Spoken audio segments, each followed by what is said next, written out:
Hello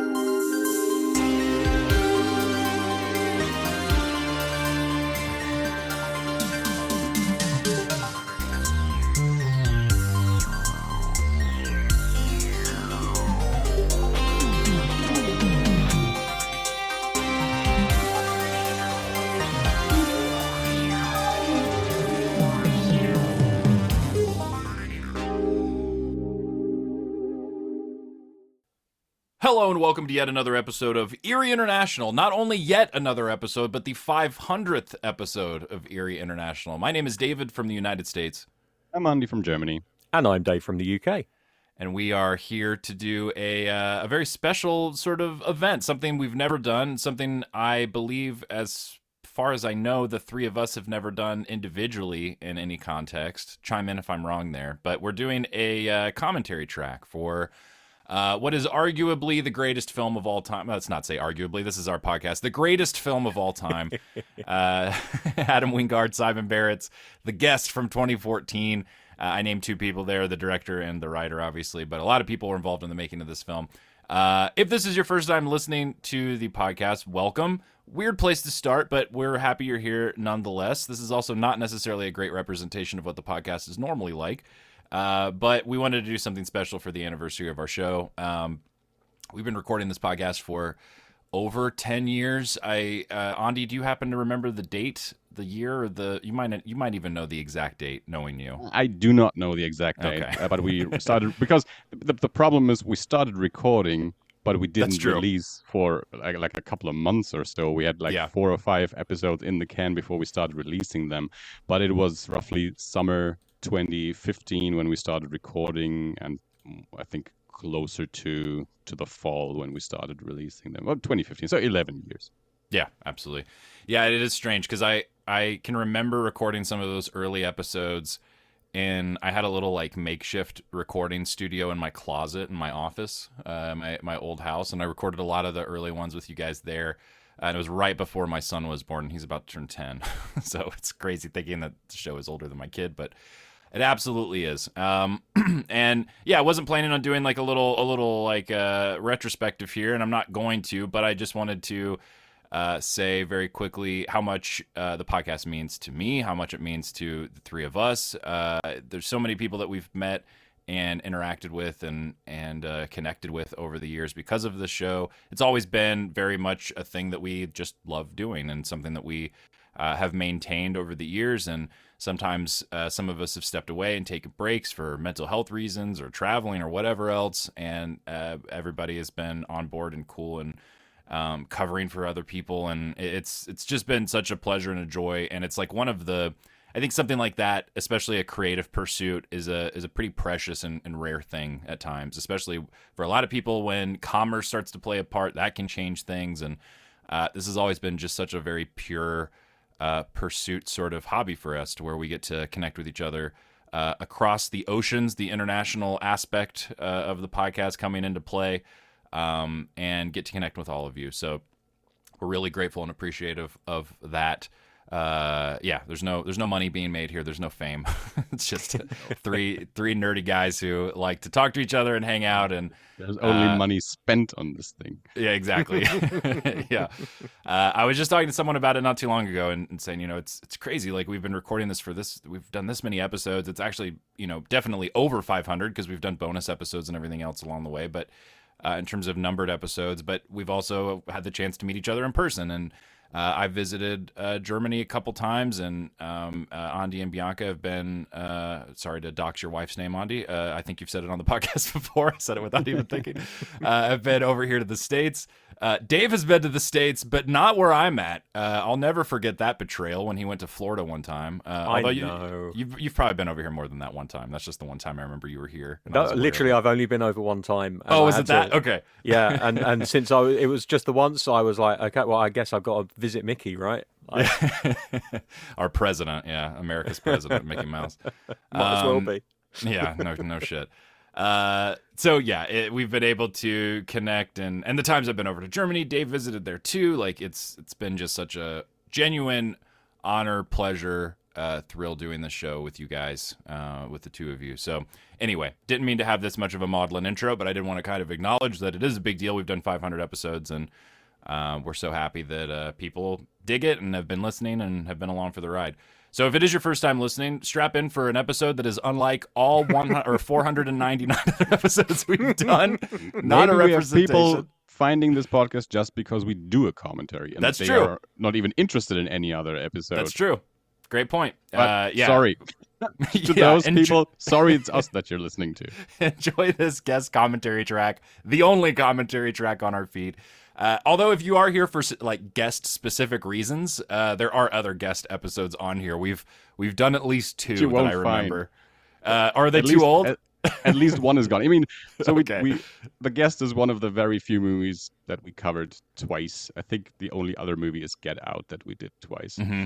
And The Guest we did within the first not even 10 episodes, I believe, because we did the Wingard Barrett episode where we talked about Horrible Way to Die, You're Next. That's right. And The Guest, and Dave was not on that episode. I think Austin was on that episode.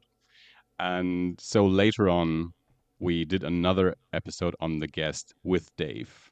That's why we did it twice. And ever since we've joked, we will just do another guest episode at some point because we love the movie so much, and it's probably the movie that we mentioned the most over the course of the past 11 years. So we thought, what would we do for our 500th episode? Well, we could just talk about The Guest, and then Dave had the idea we could do a commentary over The Guest. Yeah. So because let's try that. I love making things complicated for myself and others. So if everybody was aware of exactly how we have janked this thing together, it would lose a lot of its magic. So I'm not going to. And we haven't even recorded yet, so we still don't know at this point if this works out. No, absolutely. You may end up finding that this is a half of a commentary track, and we just apologise because technology has failed us, or I have failed us. I don't know. Well, I found this episode. It's only 40 minutes long. You can figure out already that it's not a commentary. Play it twice as a commentary track. Yeah, my closest friend in the world. I have so many best friends, so it's always weird to be like my best friend because I've got a bunch of them. But person I'm maybe closest to in this world, my friend Brandy. She lives in Florida, and so we send each other voice messages, voice memos back and forth is how we end up. We'll get on the phone maybe once every other week or something. But so I was sending her a voice memo this morning as I was driving to pick up my coffee for the morning. I got coffee for Daniel and I, and I was explaining this. I was like, we're doing a commentary track. I was like, I've never done one. I was like, I've listened to a lot of them before over the years.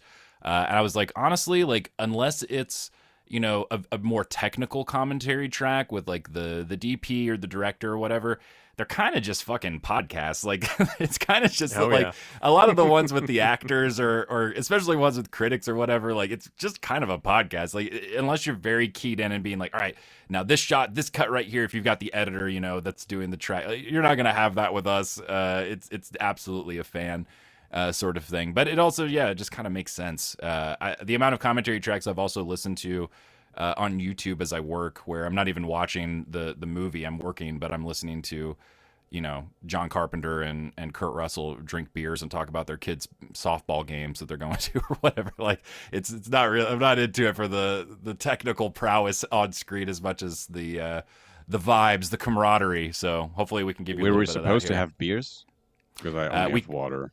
We can. It's 9:30 a.m. for me, so I'm starting early on a Sunday, a day of our Lord. I don't know what that means.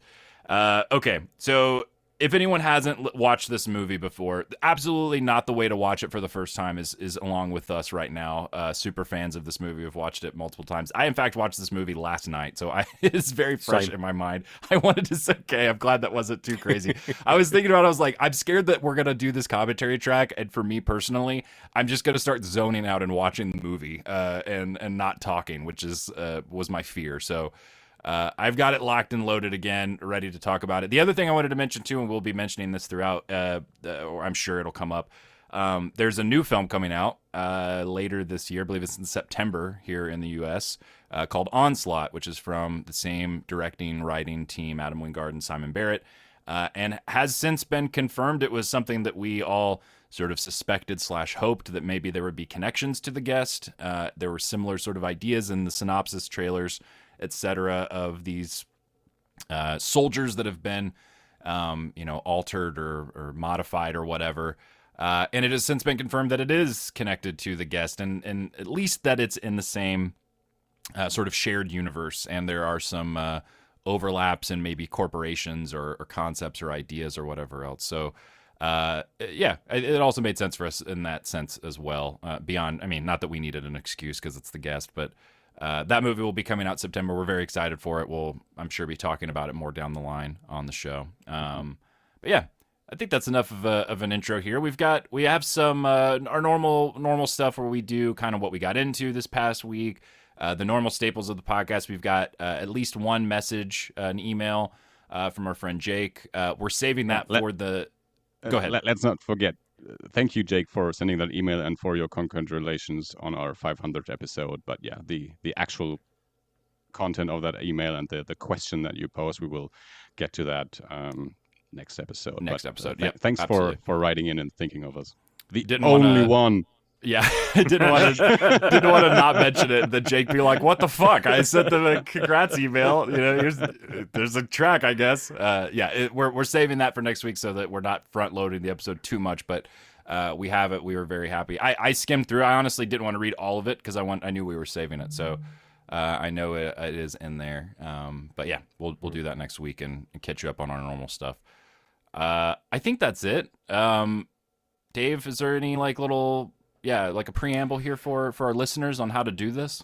Yeah, there is. And I've just realised there's going to be a slight technical issue for me at this end, but I can smooth it out, no trouble at all. We are watching this film together from my location via screen sharing, and it's streaming directly from a DVD in an external DVD drive, which means when I click play, it's not immediately going to play. But if I queue it up again, it will play. But what we're going to do for the listeners out there that want to watch along with us is I'm going to queue this film up to the 6-second mark. So you should see the giant cracked and yellowing eye of is it Icon Entertainment logo? I believe that's Mel Gibson's eyeball, yeah. This is Mel Gibson's this is company. Okay. Icon Production. I associate this production logo with Braveheart because I watched Braveheart all the time as a kid. And it's his. Okay. So sorry for the nightmare fuel, everybody, but you're gonna have it's not his Mel actual Gibson. eye. No, but you've got the idea of Mel Gibson's eye basically piercing your souls here. So I'm just lining it up now to the 6-second mark. For anyone that's wondering, this film in its entirety, in case there are any different cuts out there, is 1 hour, 35 minutes and 50 seconds. So that is going to be where we're going to start at the 6-second mark, and I'm just running it now so that I can pause it again. There we go. So we're on 6 seconds now. I'm going to give a countdown. So if everyone's ready, then we are going to begin in 3, 2, 1, go. All right, Mel Gibson's eye. Absolutely, yeah. He's got a very straight nose all of a sudden. Yeah, strong I don't know where nose. that came from. Yeah. Strong Roman nose.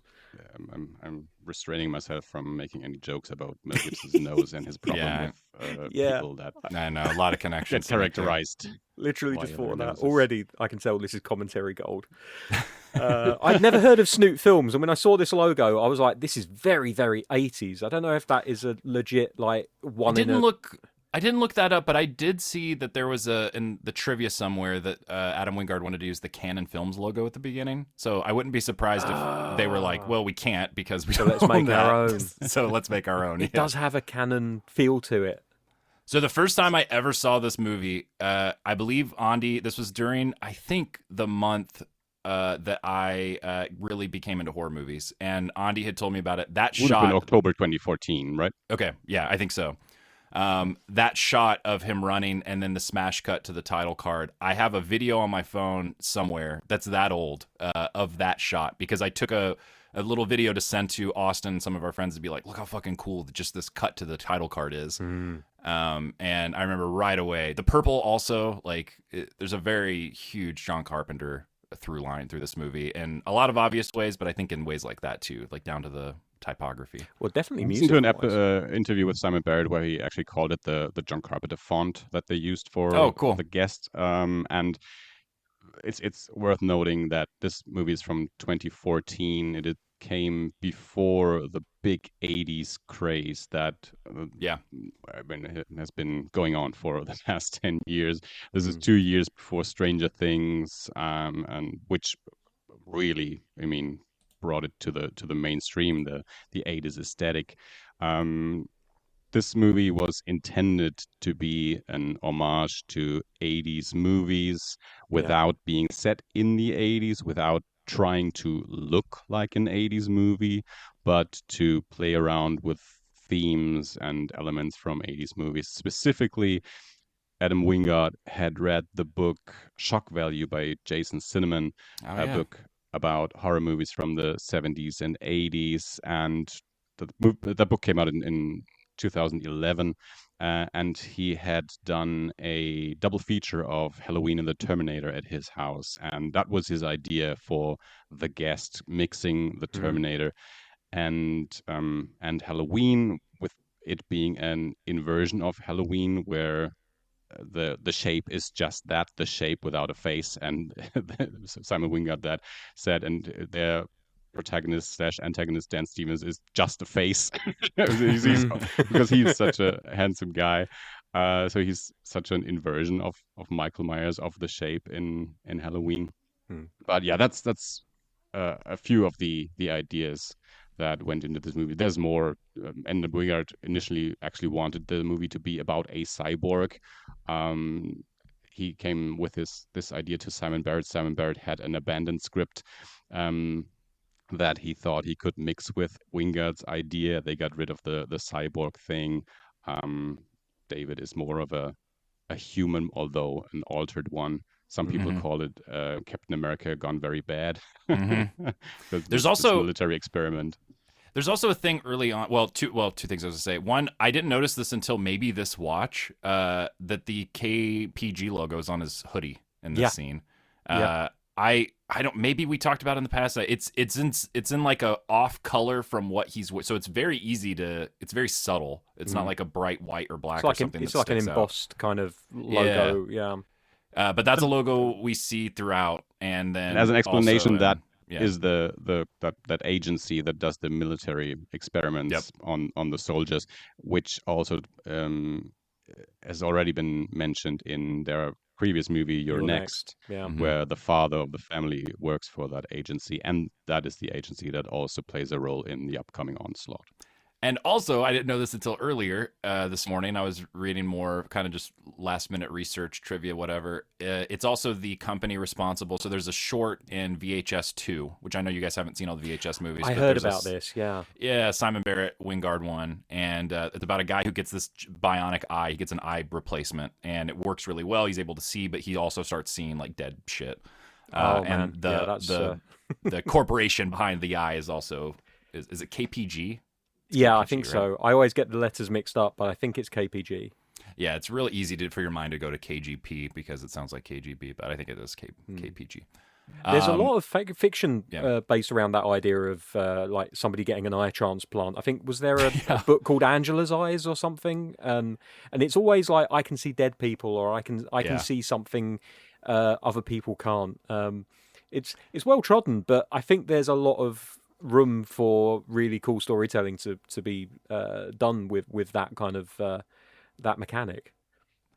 Dan Stevens is disturbingly hot in this movie, just upsettingly attractive. I was talking to our friend Austin last night. We were playing games online. I was telling him we're going to do this track, and I was like, man, like, I've been back in the dating scene recently. Like, I'm in a new phase of life, exploring new experiences and figuring out who I am and everything. And like, I know there's not a single part of me like that is bi. Like, I'm pretty straight, but I'm more attracted to Dan Stevens in this movie than Micah Monroe, which is a huge accomplishment because Micah Monroe is one of the most beautiful women to ever live. Yeah. She's gorgeous. She's so good at this. Screen. There she is. Yeah. And yet, when I watch this movie, I'm like, Dan Stevens, what is going on with you in this? Hey, look, I'm so hot.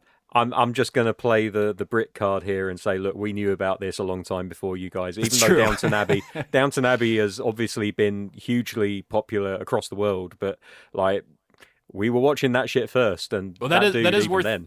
I'm glad you mentioned that though, Dave, because that is a thing. So I bought a while back the big expensive box set release of this movie that I forget who put it out. Synapse, maybe? I don't remember. It's a big, 4K, tons of a bunch of shit in it. And there's tons of special features. I was watching some of those. And there's a 20-some minute interview with Dan Stevens. And he talks about that specifically. You see that in other interviews and stuff as well, is that they very specifically picked him because of that. And in fact, when I saw this movie the first time, I watched it with my ex-wife, Amanda, my then wife at the time. She had watched Downton Abbey, and she flipped out. She was like, this is, and, spoilers for Downton Abbey. He has a very sad ending on that show. I won't say exactly what it is, but one that people know and people remember. And she pulled up a clip of him on Downton Abbey, and I was like, oh shit, I see why you reacted this way. Cause he's schlubbier in that. He plays very differently. Yeah, he's not. And I was reading some of that trivia about this movie in particular. They had 3 months to get him. I think it was Wingard or Barrett that said that he looked like Christian Bale in The Machinist when they hired him, and they needed him as Christian Bale in Batman. Yeah. But it's similar to George Clooney going from ER to From Dusk Till Dawn, where people knew him from one thing, being a very certain type of character, and then going to see From Dusk Till Dawn, and he's so different in that movie. Exactly.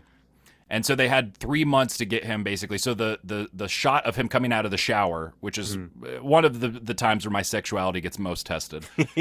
He is so hot, and that was the last thing they shot because they wanted to give him all that time. You need to watch Dan Stevens right now in the movie. So he has already met the mother and he's met the daughter. Oh, this scene. And now he's sitting down on the couch and he's just changing staring. so much.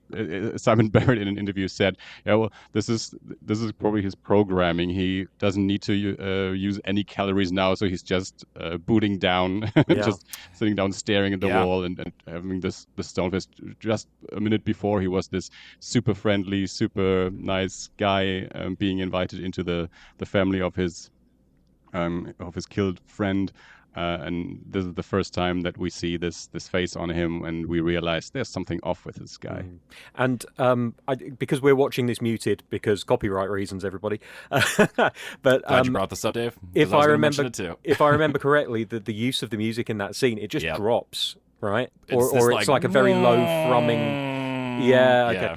Yeah. Steve Moore does the score in this, and the audio is fantastic. Is so good. It lends so much to this movie. There's several times that you get that diving kind of synth sound, and it's never an indicator of something good about to happen. And that music same in general interview is just so fantastic. That's the soundtrack that I immediately bought. So the soundtrack with the songs. There's the score, but there's also the songs, and that selection of songs is just so fantastic. Yeah, it's a huge part of the tone of the movie. That particular moment, there's a couple of those moments where he sits down and is just kind of staring off that you mentioned there. In that same interview, I saw Dan Stevens mention that he viewed it as him. He's like, I don't know what he's doing, maybe uploading. And so even back then, there was they had a lot more lore about David's character and what he can do and everything else that didn't test well in screenings. And Wingard and Barrett were thrilled because they were like, we hate that the shit is in here. This is expository, explainy shit that we don't want. Oh, yeah. So it didn't test well and they cut it out. So down to even Dan Stevens, he's like, I don't know. I think he's uploading maybe. He didn't even necessarily know. But I think that ambiguity absolutely works. We'll get to it later on in the movie, but there's a scene where Lance Reddick is with Micah Monroe, and they talk about it in the director's commentary, because I told myself I wasn't going to listen to the director's commentary, but then after watching the film, I was like, no, I really want to hear what they have to say about certain things in the back end of the film. And they do talk about it. I'll go into it later on when it's more appropriate, but there was a lot of exposition stuff that they were to and fro on about whether they were going to include it, and a lot of it they were happy that they didn't in the end. One thing I love about this movie, too, is how well the script balances David's interactions with the family. We get, a great dynamic with the son, Luke, played by Brendan Meyer, and an arc there that plays into the plot in a huge way in the third act. We get an awesome dynamic with Micah Monroe's character, where it, starts off as an older brother, maybe kind of analog, but kind of morphs into something else because there's maybe some attraction there. But then the casting across the board in this movie is fantastic too. You can tell that this is made by people who knew these actors and other things. Brendan Meyer, who plays, or not Brendan Meyer, Leland Orser, who plays Spencer, the father. I I would imagine you guys think of the same thing I do, and it's the guy who killed a prostitute in Seven, like the one who's hyperventilated and freaking out. Austin and I, anytime we see him in a movie, we're like, he made me fuck her. We say the same thing that he says in Seven. Like that whole, he's so great in that scene, but you know him from these other things, and we see that the same thing with Ethan Embry's character in the short bit, Joel David Moore. Like there are these character actors, sort of people that we know from other things as horror fans that they obviously knew too. Even her boyfriend in this scene, Mike Monroe's boyfriend, is played by Chase Williamson, who I only really know from John Dies at the End, but I mean he's also in the mix in some of those things too. But AJ Bowen has a unrecognizable cameo later in the movie. And Micah Monroe at this point had been in It Follows. I think they came around roughly around the same time, and has since been in several genre films. Longlegs, of course. I just yesterday watched the trailer for Victorian Psycho, which she stars in. Which is a pretty good trailer. And I just yesterday I said to Bianca when we watched the trailer, Micah Monroe has such a weird career because she's so good and obviously beautiful. And I think she's been in one major film, the Independence Day sequel that nobody watched. I watched it. Okay. I watched the first 20 minutes. Hyperbole, Dave. It's a thing. I know. Leave me alone. Yeah, she's in that same camp as Samara Weaving, who just got cast as Emma Frost apparently in the X-Men. So I love that casting. About to blow. Yeah, it's great casting. But yeah, same thing. Just kind of a genre scream queen, instantly kind of clicked for everyone. She's fantastic. I love throughout this as well, like every time that you see the father, it's like, I'm gonna have a drink. But they never really display it in a way where they are condemning of it. It's almost like, well, yes, I'm a functioning alcoholic, but the film isn't saying this is a good or a bad thing. It's just it's part of him as a character.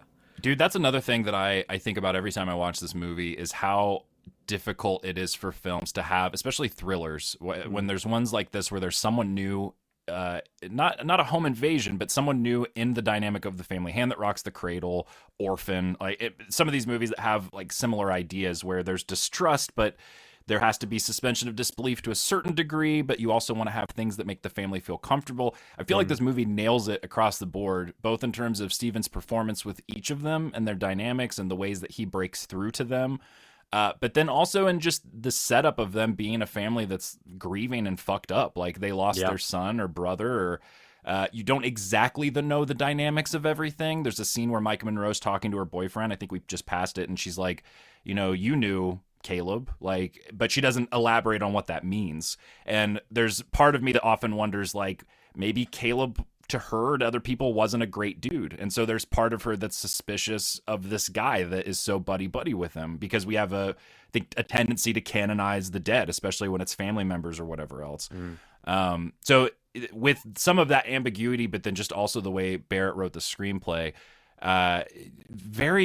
just really no times in this for me where I have to really suspend my disbelief. Like I buy that the mom likes having him around. There's maybe the part where he's like, I'll go in with you to talk to the principal. We'll get to that scene later. Yeah. That maybe a little bit of a stretch, but for the most part, you're just like, yeah, I can see that after so much pain and discomfort and dysfunction for this family that's kind of trying to move on, having him back kind of makes sense. Like they would having your kid die far away from you, so they didn't get to spend that time with their son. He just came home dead, and now someone knocks on their door who was with their son when he died and can talk to them about the last days in his life that they didn't get to spend with him.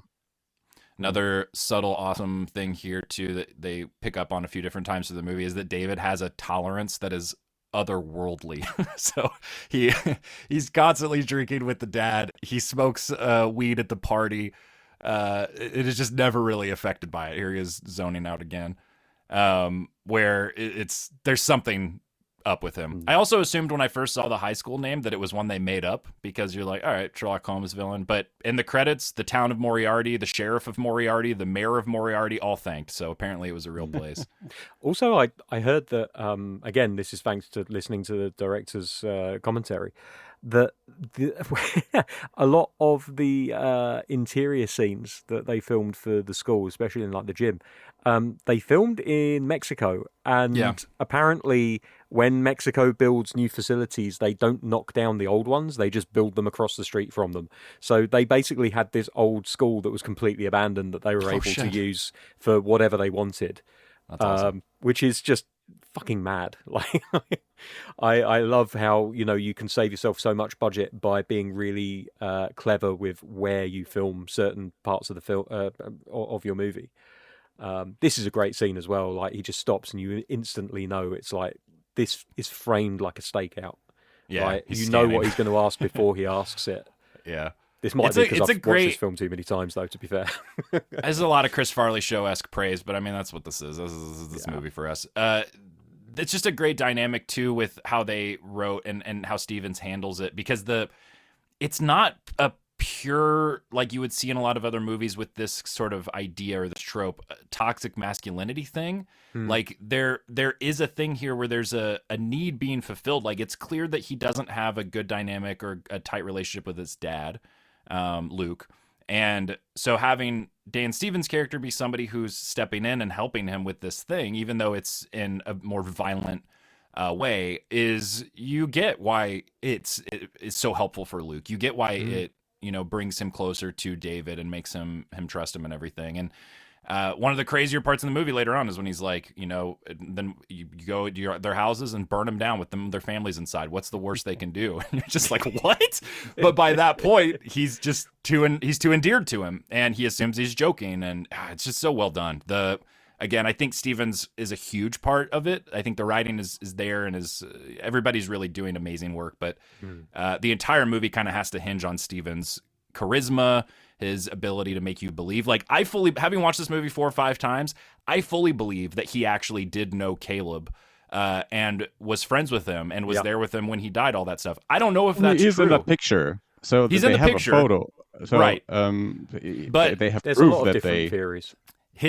And I could see someone saying like, oh, maybe he knew him, but he wasn't close to him, whatever. Like, it's purely through Steven's charisma and acting that I fully believe he knew him. Like, those scenes with them talking to the family, I'm like, yeah, he did.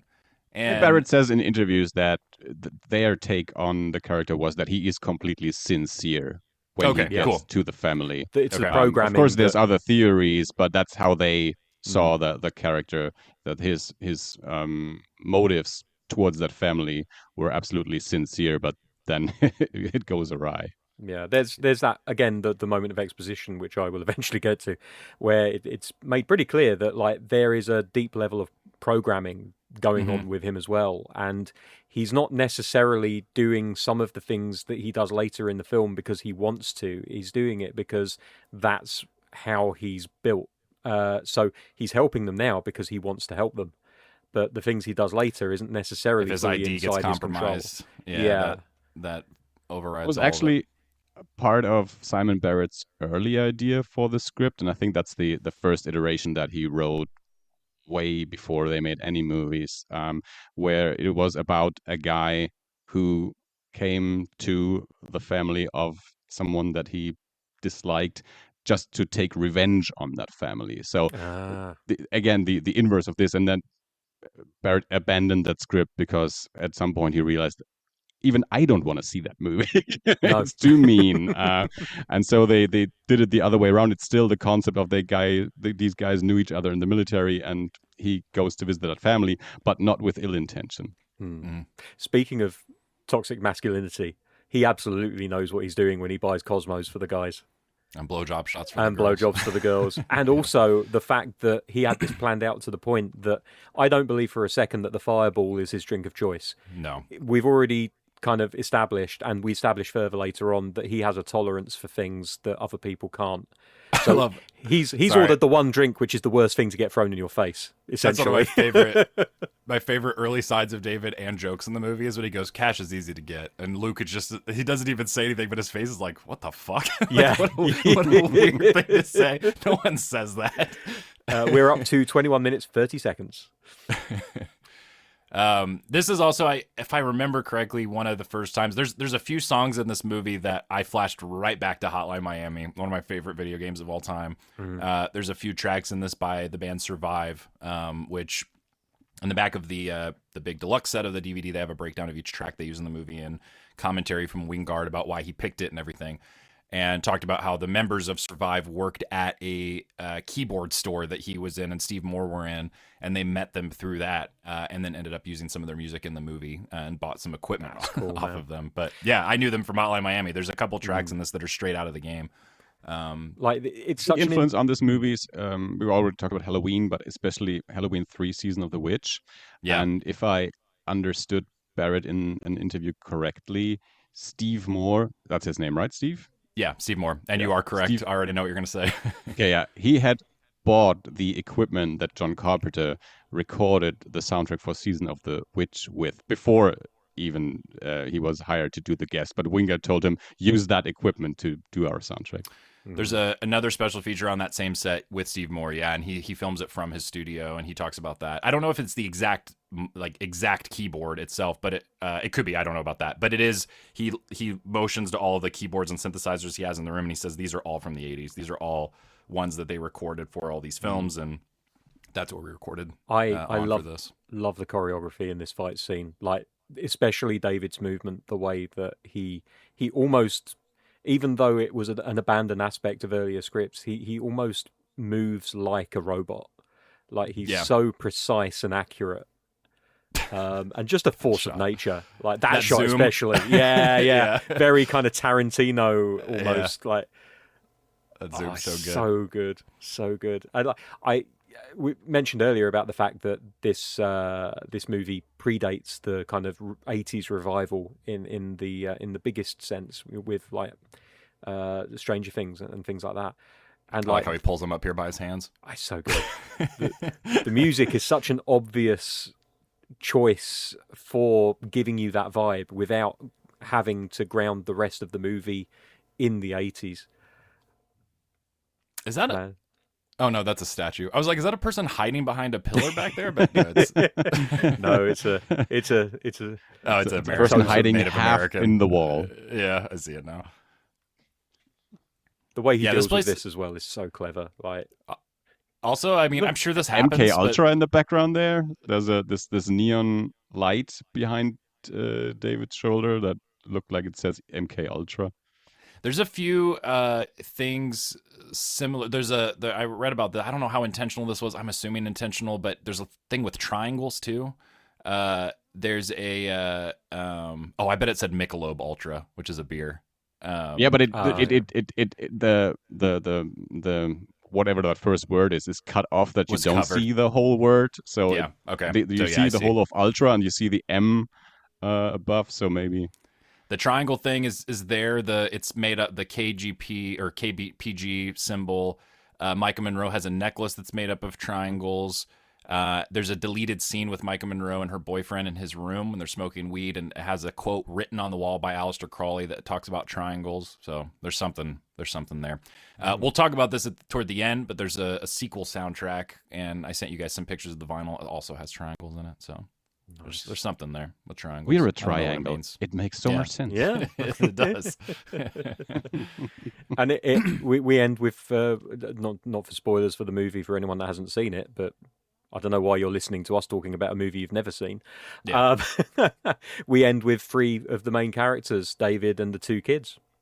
It's true. Coincidence? I don't Halloween know. 3 reference at the end, 3 masks on the walls. There's a Halloween 3 reference at the beginning. The witch with many arms decoration they have outside. They showed it again when the car pulled in. That's directly from Halloween 4, I believe, from what I read. So a movie I've seen once because I remember it not being good. Well, although I do remember on from Dr. Whenever I think of Halloween 4, the only thing I think of in that movie is that there's a scene where these 2 people fuck in a barn and the guy puts on a condom. And that was the weird, like, to me, that was a thing where I was like, I've never seen this in a slasher movie where the dude was like, hold on a second. Do you know what? I fucking applaud them. Oh, here it is. Everyone be quiet. No one talk. Goddamn, cum gutters for days. Ridiculous. A specimen. They also talked about how they knew that this shot in particular was going to be used in the trailer, the marketing material. Oh, yeah. They wanted it to be a thing where you could set the tone right away of like, we've got a thriller movie here where this is very clearly the bad guy. You're suspicious of him at the very least until you get to a point where you know he's absolutely bad, but you still want to fuck this guy because he's so hot.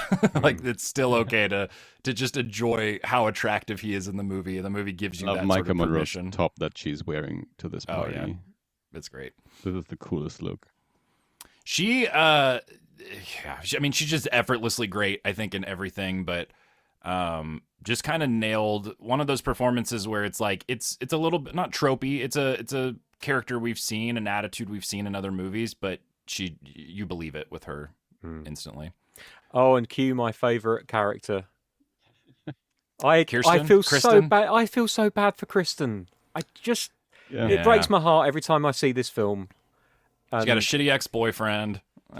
She's misled by David, obviously, and then ultimately killed. I mean, there's many characters that die in this movie that didn't deserve to die, that just die because they're in the way between absolutely. a military agency and a soldier they programmed to kill everyone that is in his way. For sure. Regardless of if they're nice to him or not.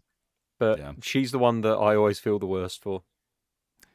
She also got her septum pierced. She's cuter than Leland Orser, I get it. I was going to say, cuter than Joel David Moore, so we get more sympathy for her. She also got her septum pierced 2 months before they filmed, and so it's a real septum piercing. There's a piece of trivia from IMDb that's not that important, but I just remembered it.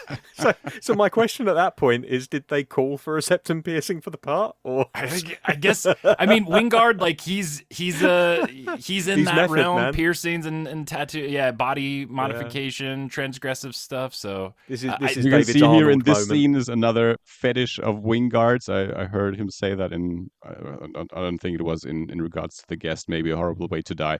But whenever there's a chance to put up Christmas lights in a scene just because they make good light, he will do it. Yeah. That shot of him hitting that joint is so cool. The music kicks in. Again, just a thing where it's like no one has looked cooler smoking a joint than Dan Stevens in this one shot of this movie. I didn't pay attention. Somewhere in this party, there's a man in a mask from You're Next, and it is Steve Moore, the composer. So I've not tried to find him, but he's in here somewhere. Maybe they've already even shown him and we missed it. Yeah, potentially. I don't know. Maybe there it is later on. Again. Is that him? Owl dude? Oh, wait, there's a lot of masks. Who the fuck is that guy? Fuck it. Well, it is Halloween, I suppose. I guess that's true, yeah. Yeah. That dude is crazy. I do dig the fact that, like, David's introduction when he walks into the house is literally just like an Arnold Schwarzenegger moment of, I'm carrying 2 kegs of beer, where do you want them? This is no threat for me. Kristen's got a cool Did you guys too. have those Pepsi Light commercials with the guy carrying the case of Pepsi? Was it Coke? Coke Light? I don't know. Don't remember. That was no. like the Marlboro Man. The Pepsi Man was a thing for a while, at least in Germany. That may have been a German exclusive or a Europe exclusive advert. I don't remember it. I'm going to look it up after the fact. Is she dressed as Josie he walks and the into an Pussycats? office with a case of Pepsi, and all the women fall in love with him. I can't blame them. That's what I'm reminded of when he gets into that party with that keg on his shoulder. Both he smashes this dude's face into this frame. Oh yeah. So bam, so good. Do you know what gets me though? It's her reaction to it. Most girls would be like, "What the fuck? Get away from me!" She's and then in this movie, it's just like, "I think I think I'm pregnant already, but do you want to make sure?" Yeah. Yeah. Well, I watched that. I'm like, yeah, I get it, Kristen. Let's take him back. Let's go. Let's get back there now. Yeah, she has kind of a... that girl in the background does too. There's some lazy Halloween costumes going on here. Cat shirt with cat ears is not a cat costume. It's a thing, Micah Monroe's got a skull shirt. Yeah, I know. Yeah. But we want our most recognizable actors to be recognizable, so no masks for you. Yeah, her death is... I think part of it too is it's in a scene that is otherwise kind of funny. Like... darkly so. His expression when he rolls those grenades is man, it's pretty great. I think that's part of why I love this film so much, is that it isn't afraid to mix absolute terror with just like goofiness, and it can go any way in any scene. Like he's just gunned someone down in broad daylight, and now he's cleaning up. But he's going to bowl it like the dude, like he bowls a perfect 300 with 2 grenades.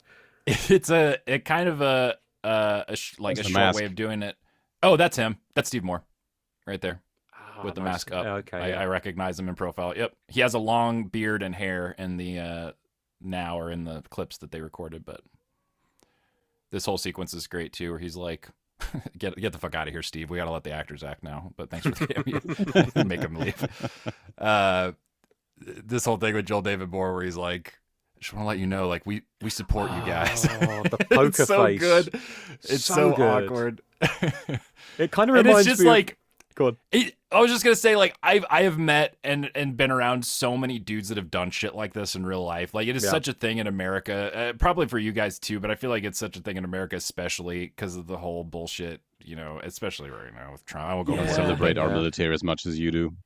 Right, exactly. Like I would imagine the sentiment, it might be there, but the way this like phenomena happens a lot, and it's such a bizarre thing to me. And your guys saved the world. We destroyed the world. Yeah, speaking exactly. from a German perspective. So right. So, and I say that sarcastically. But it is a very relatable. It kind of reminds me of that moment in Get Out where Bradley, whatever the fuck his name is, he's like, I would have voted for Obama a 3rd time. The amount of times I've heard awkward white people say that, like trying to show that they're not racist, like it's a very similar sort of thing that they nailed here. It reminds me of, is it Wise Guys with Joe Pesci, where he's like, "What? I'm funny to you? Like funny how? Funny ha ha?" Yeah, Goodfellas. That's it. Yeah. I'm not a bit. I've seen the clip many times. I've never seen the film. Oh shit, I should dude, get around to watching Goodfellas. it. I know it's a massive blind spot for me. Got a burner phone. Burner phones. God damn. This movie is just from the supporting cast is so much set in its time and genre with AJ Bowen, Ethan Embry, and Joel David Moore. Yeah, yeah, absolutely. AJ Bowen, because back in the day you saw him in so many movies, because Ty West and Joe Swanberg and Adam Wingard, they all made their indie horror movies, and he was basically in all of them. And I haven't seen him in such a long time. I looked up his IMDb, and he's been consistently working, but none of the movies no movies that I was aware of. I'm just so used to seeing him with a beard too. I think the first 3 times I watched this movie, I didn't realize he was the guy in the KPG scene.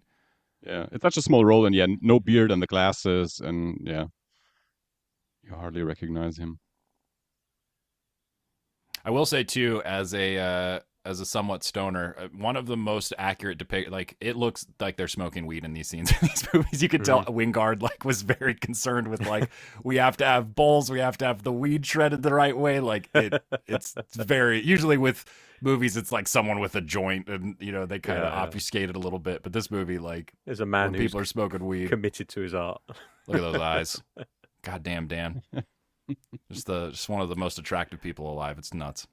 Also love how clean cut he is in this movie. Every interview you see him in, he's wearing 2 different style earrings, like some sort of tapestry, as an outfit. He's the most out there artsy kind of guy. It feels like in real life. And I mean, David, when you look into those eyes, how much would you give to be one of those American men that he beat off for the role? Oh, I was just about to say you need to tell that anecdote again because it's just too good. I think when we talked about this movie last time, I picked it as my double feature film. Was this clip from I believe it's a British morning show, right? Yeah, it's I think it's Good Morning Britain or whatever came before that. I don't know. I'll say the setup. The woman asks. She said, "This is your first time being in an American film. A lot of competition. I'm sure that there were a lot of men lining up for this role." He's nodding along, smiling. Of course, yeah. She said, "How many did you have to beat off?" And he makes a reaction to that part. A lot of American men to get this role, and he starts laughing. And then from there, I won't spoil the rest. You should absolutely watch the clip. I have probably watched that clip 58 fucking times in my life. Yeah, it's one of my favorites. She's so lovably innocent. So good. Just so there's good. a male co-host who also immediately gets what she's saying, but she doesn't get it, and she's so annoyed by these 2 crew men members to their laughing reaction that she doesn't understand. Oh man, there's a whole genre of those kind of clips. I'm gonna link you guys, and I if I remember, I'll put it in the show notes for everyone else. There's CBBC, which is children's BBC. We've got a puppet character, a long history of puppet characters within kids. Oh, TV. is this fucking Hatcher? This is Hacker the dog. Hacker. Yeah. We're just men. We're just innocent men, and it sends his co-host. She just cannot keep a straight face. It's so amazing. Cool setup here too for later on in the film with this mixtape thing. I read a little bit of the trivia where Wingard talked about working with the I don't remember her name now off the top of my head, but specifically a few people picking out the tracks, introducing them to other bands that might fit the world, and he basically took those tastes in music and applied them to Micah Monroe's characters. So she's the one kind of responsible for the songs that you're hearing for the most part, and some great songs as well. Like really fit the end of the movie. Absolutely. Just going to do a quick time check for those playing along. 37 minutes and 32, 33, 34. Dates the movie a little bit that she's burning a CD, but it's fine. I watch a lot of Mighty Car Mods, which is an Australian YouTube show about, funnily enough, modifying cars. And they did this whole thing about like burning CDs, and they were like treating it like they were archaeologists or something. Like it was so aging. Like I turned to dust while I was watching the clip. It's a huge part of my upper, like middle school, high school, going a little bit into high school era. But I think that I was kind of like the last generation that had that, because by the time I got to college, MP3 players took over. MP3 players, yeah. I mean, they were already around before then, but Apple stopped adding optical drives to Great Shot. David Still just being a fucking... made mixtapes as actual tapes, of course, because I'm a bit older than you guys. Sure. I did that as a kid too, yeah. And I think, I mean, of course, there's maybe nostalgia and just the way you grew up, and it's different for kids today. But to me, there's so much lost with things like that, because you introduced yourself to someone else by making them individually a mixtape just for that person.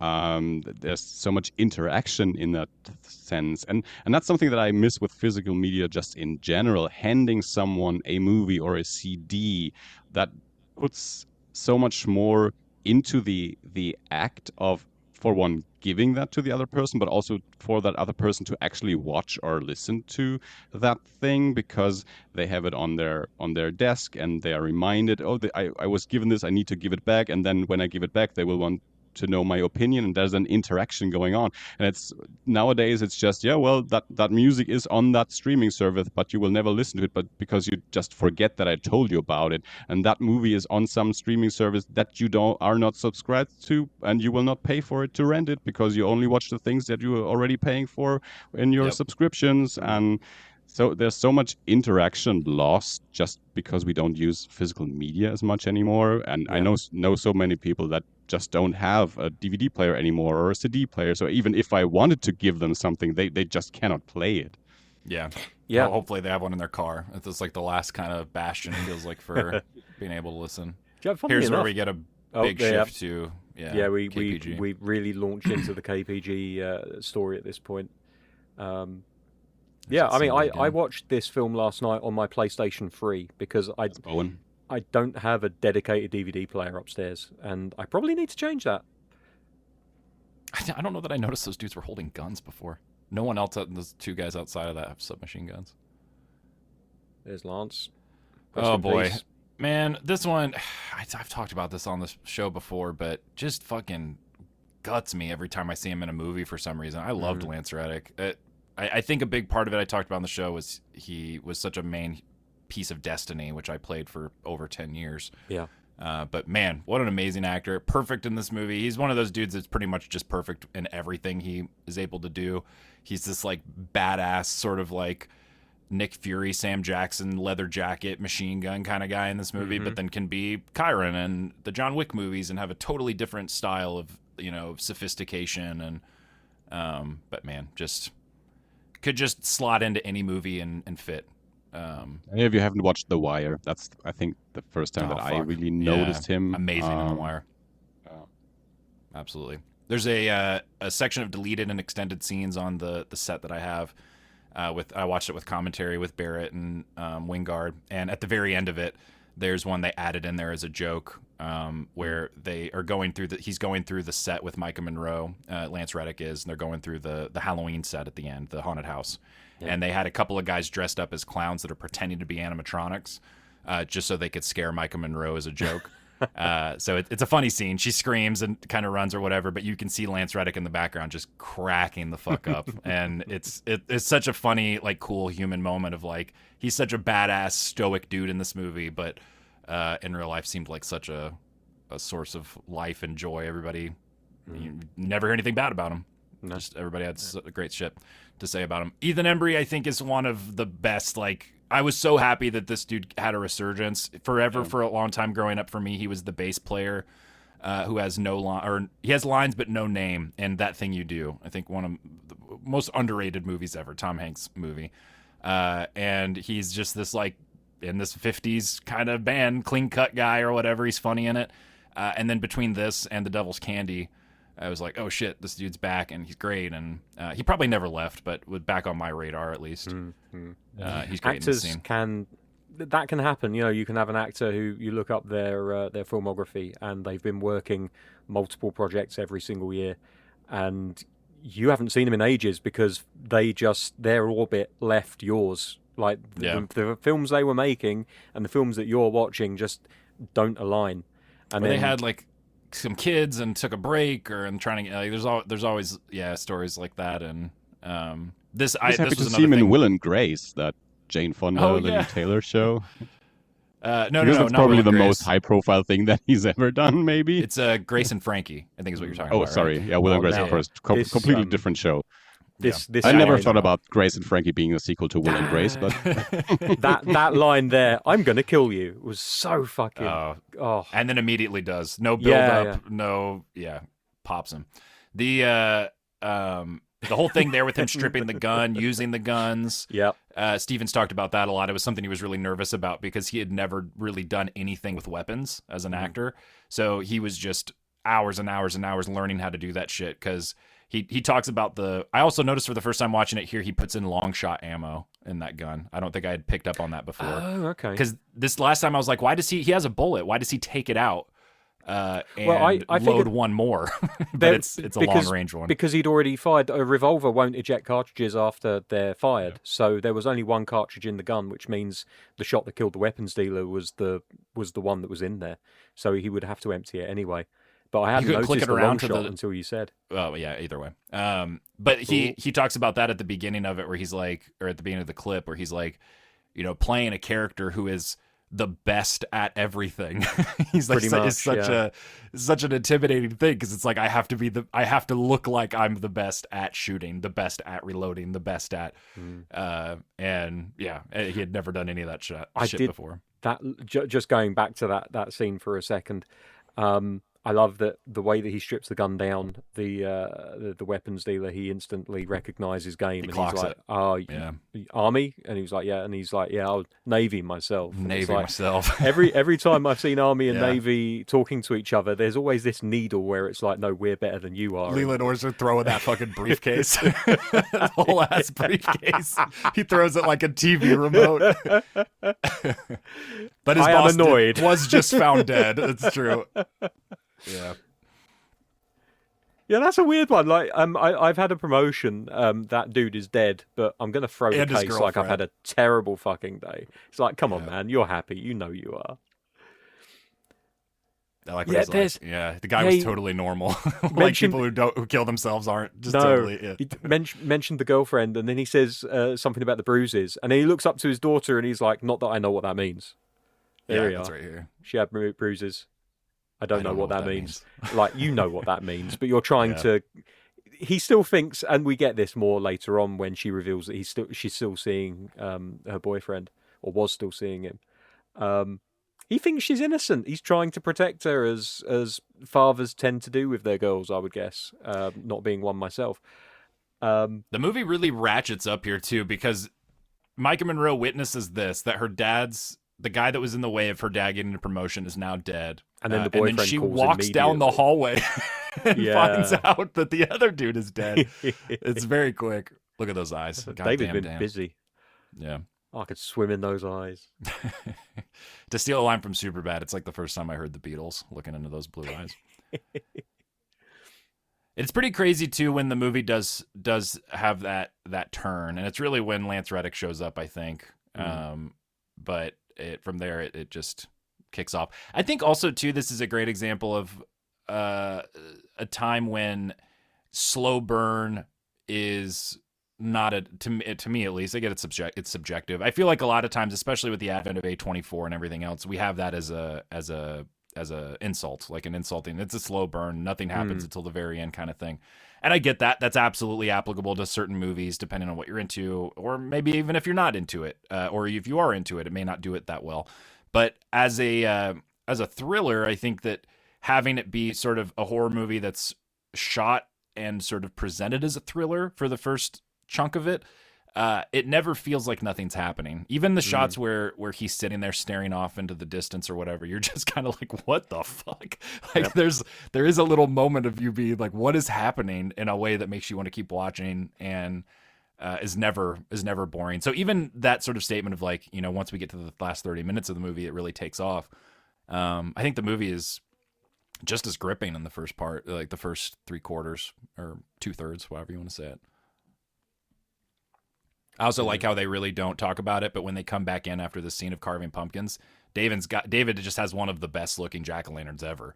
In a way where you're just like, for a guy who has had to have Luke explain to him how to do a pumpkin, Luke's literally like, you got to take the guts out. He's like walking him through it when they come back in. And he knows how to use a fucking flip-lock, like butterfly knife as well. At everything. Yeah, he's great. Apparently jack-o'-lanterns too. He just has to learn it once. I always, whenever I thought of those kind of butterfly knives, I always thought of them as having very kind of like thin, not quite stiletto blades, but like fairly kind of more kind of stabby kind of blades on them.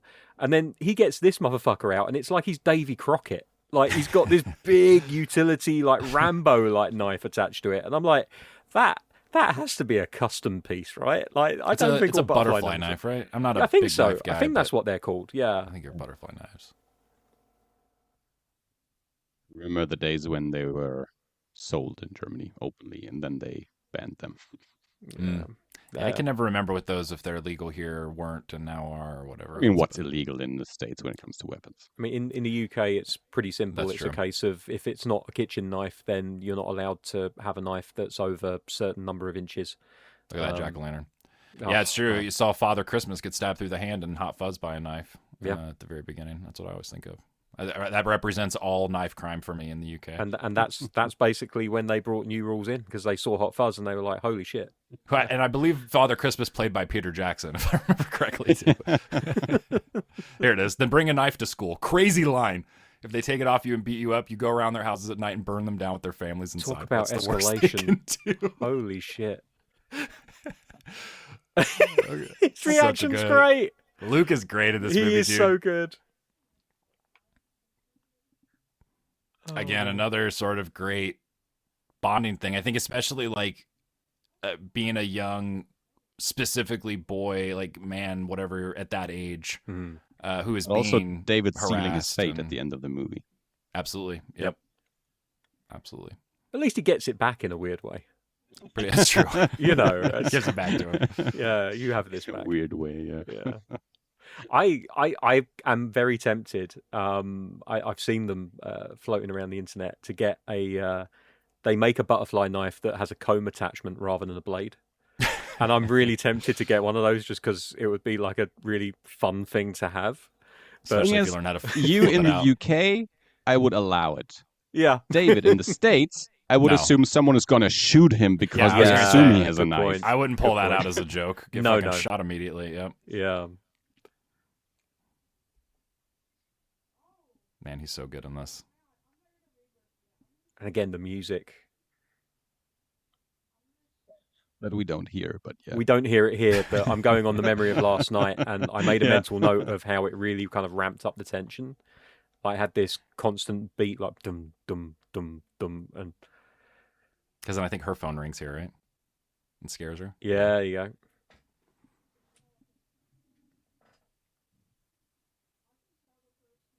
just gonna start watching the movie now. I'm in prison. I have one more note, but that we're still not there That's yet. cool. I'll do a quick time check for the listeners. One more comment. We are at 51 minutes and 37, 38, 39, 40. Another cementing of David at this point for her. When was the first time that you watched the movie? Do you remember? Me or Dave? Dave. Literally for the podcast that we reviewed it for the second time for you guys, first time for me. And I didn't own my own copy until a week ago. Amazingly, like, one of my favorite films, legitimately one of my favorite films, and didn't even have a copy for myself. So, was this a Fantasy Film Fest movie for you? Yeah, I saw it at Fantasy Film Fest for the first time. Yeah. So probably fall 2014. I have mad love for the way that the actor that played Craig delivered that whole scene where he's making his one phone call from jail, and also I think the last time you ever see him in the movie. Yeah, I think so. Just stuck there. He's safe. Like, don't mourn the safe. True. That's true. And he's just like, so I've been arrested, and they found the gun that killed Craig, and it's been wiped clean, but it was in the back of my van, so it looks like I'm going to be going to prison for murder. Well, no, she's like, but that doesn't mean anything. If it was, he's like, well, they searched my room and found other stuff. Things. Yeah. This man, the cut here to when she finally, so there's this whole tense family thing. You can see David in the background. This is where I thought this was where it was going to kick off. Not an ex. Yeah. She's still dating him. When she finally says, who the fuck is this guy? We don't know anything about him. Like, I called the base where he said he's from, and they told me that he's dead. It's right here. The way that they add in a sound effect for the knife, but it is such a great moment. Like, it's literally about to happen right there. So, like, he just lifts the knife up, but there's a little bit of a scrape that they add into the Foley. That adds just a little bit more of that tension where you're like, oh yeah, this is a very tense moment. This motherfucker has a knife. Yeah. So let's just remind everyone. Yeah, we've seen what he can do unarmed. Yeah. Yeah, he moves it around a little bit, not in a threatening way, but even your eyes are just kind of on that as like he has this, the way he's resting on it now again. Like it's not quite center frame, but it's definitely in like the middle of the bottom third. I love how a set of dog tags is enough to be like, okay, we believe you. Yeah, especially when she's like, he's pretending to be someone else. And he's like, here's the dog tags of the guy I'm pretending to be. They're like, that's good enough for us. But it is, I think, another sort of like testament to the screenplay and to them figuring out the script, and that the dad's trust in her is just low enough, and his relationship with her is just low enough that... And then his admiration for David has just reached slightly high enough that it edges it out. And I feel like it does it in a pretty believable way. Because, again, they're all fucked up. And his boss's girlfriend just died. Her friend just died. Yeah. And then the conversation that he has with her when he comes into her room in a second. And the way that he just stares into her eyes. And it's like, look, you know what's going on. I know what's going on. Let's just... call a truce. Picks up the dog tags with the knife. Oh yeah. That whole time. Yeah, it's so good. So good. That sequence that you were just talking about, we're about to see with there's another drink for Leland. Yeah, we go. Go on, Leland. You souse. This sequence with him coming in is extended on the DVDs, Blu-rays, whatever. I don't know which sets they're on specifically, but and there's some funny stuff in it. They talked about that too, where it was like basically at every point. I mean, this is a movie that is, how long did we say? It's like 96, 97 minutes maybe? It's officially 1 hour 36. credited as 100. Oh, okay. Okay. So with credits, yeah. So it's a little over hour and a half. And you just see that in pretty much every piece of behind the scenes stuff that I watched or trivia that I read about. You would see that same note over and over again. It's like if it didn't serve the scene or didn't serve the story or whatever, then we cut it. And that was kind of a case with this extended scene. After he leaves, he notices the mixtape or the CD on her dresser when he leaves, and then that's the end of the sequence. And the extended one, he pops his head back in the door because he leaves the door open. Like it was closed when he got there. He leaves it open on his way out. He pops his head back in, and it's a funny moment. And Stevens is funny in it. But they were talking about when they screened it, people didn't necessarily resonate with that joke because they were not in that state of mind anymore based off of what had happened right before. And shit like that's always been interesting to me figuring out because you never really know. Like there's Ryan Johnson talked about that recently about doing a cut for the new Knives Out movie where they made their own, man, this intensity. This producer's cut where it's like, we're going to cut this movie as if we're executives that are dumbasses that don't know anything. I'm paraphrasing here. But how helpful that was for him because he was like, there were things in there where we were like, actually, this did help. And it was good having that sort of clarity of taking yourself out of that auteur sort of, I know what's best. I've seen this. I've written this kind of thing. So yeah, audience doesn't work for them, then why have it in kind of deal.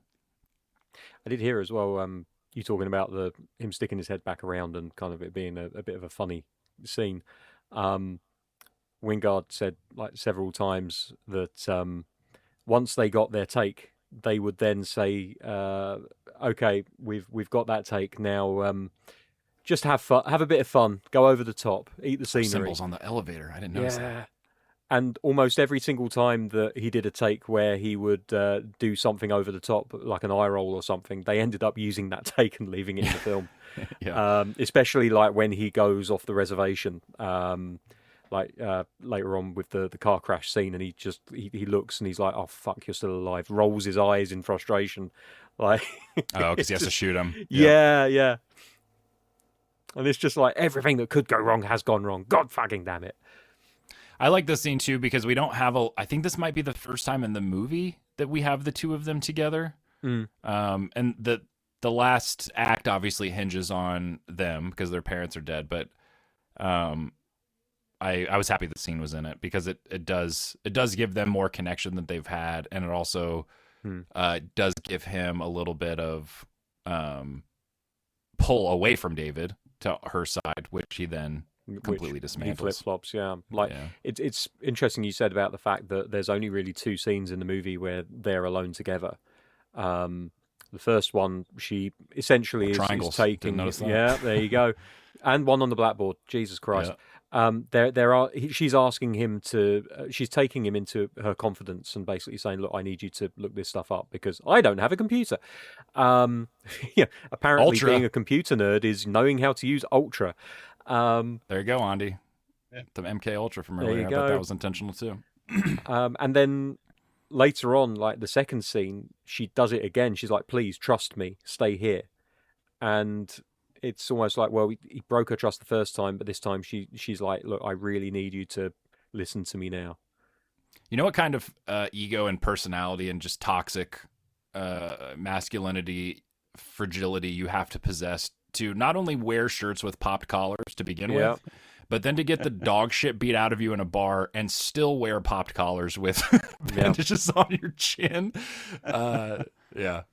This kid absolutely deserves this yardstick across the fucking face, which is great.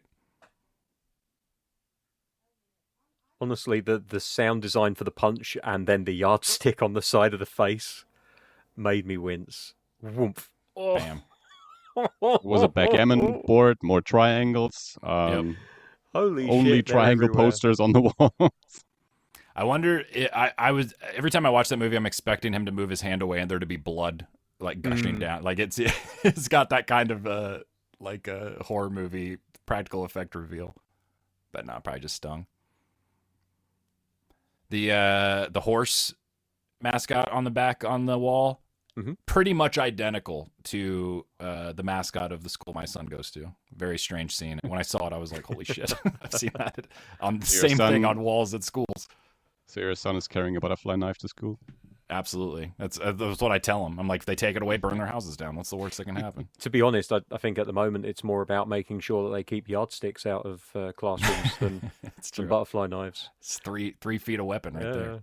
So this is the second example of David being able to blackmail people to get what he wants. The first being in the bar where he says, well, look, you don't want to lose your license, so how about you tell them the story that I've just told you?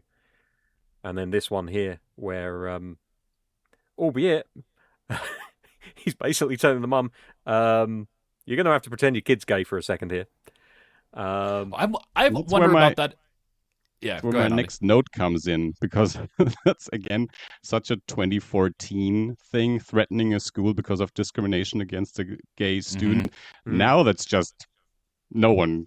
I mean, that's basically the law for schools, discriminating against gay students. Yeah. Yep. I'm looking up this. He's not on Wikipedia, so I'm looking up this principal because I feel like I've seen him before and other shit. He was in Let Me In. Oh, was he? He was a train conductor. Probably the very end. Yeah. I don't remember him.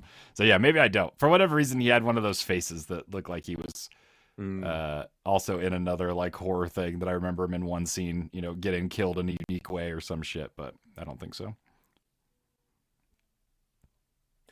Just that quick. We're suing you, and just gets up and walks like We're such suing a power move. School board. That poster in the background with the jack-o'-lantern.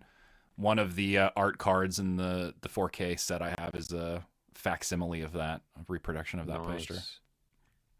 There's a couple in the gym later on at the end that are also replicated in there. It's a great set.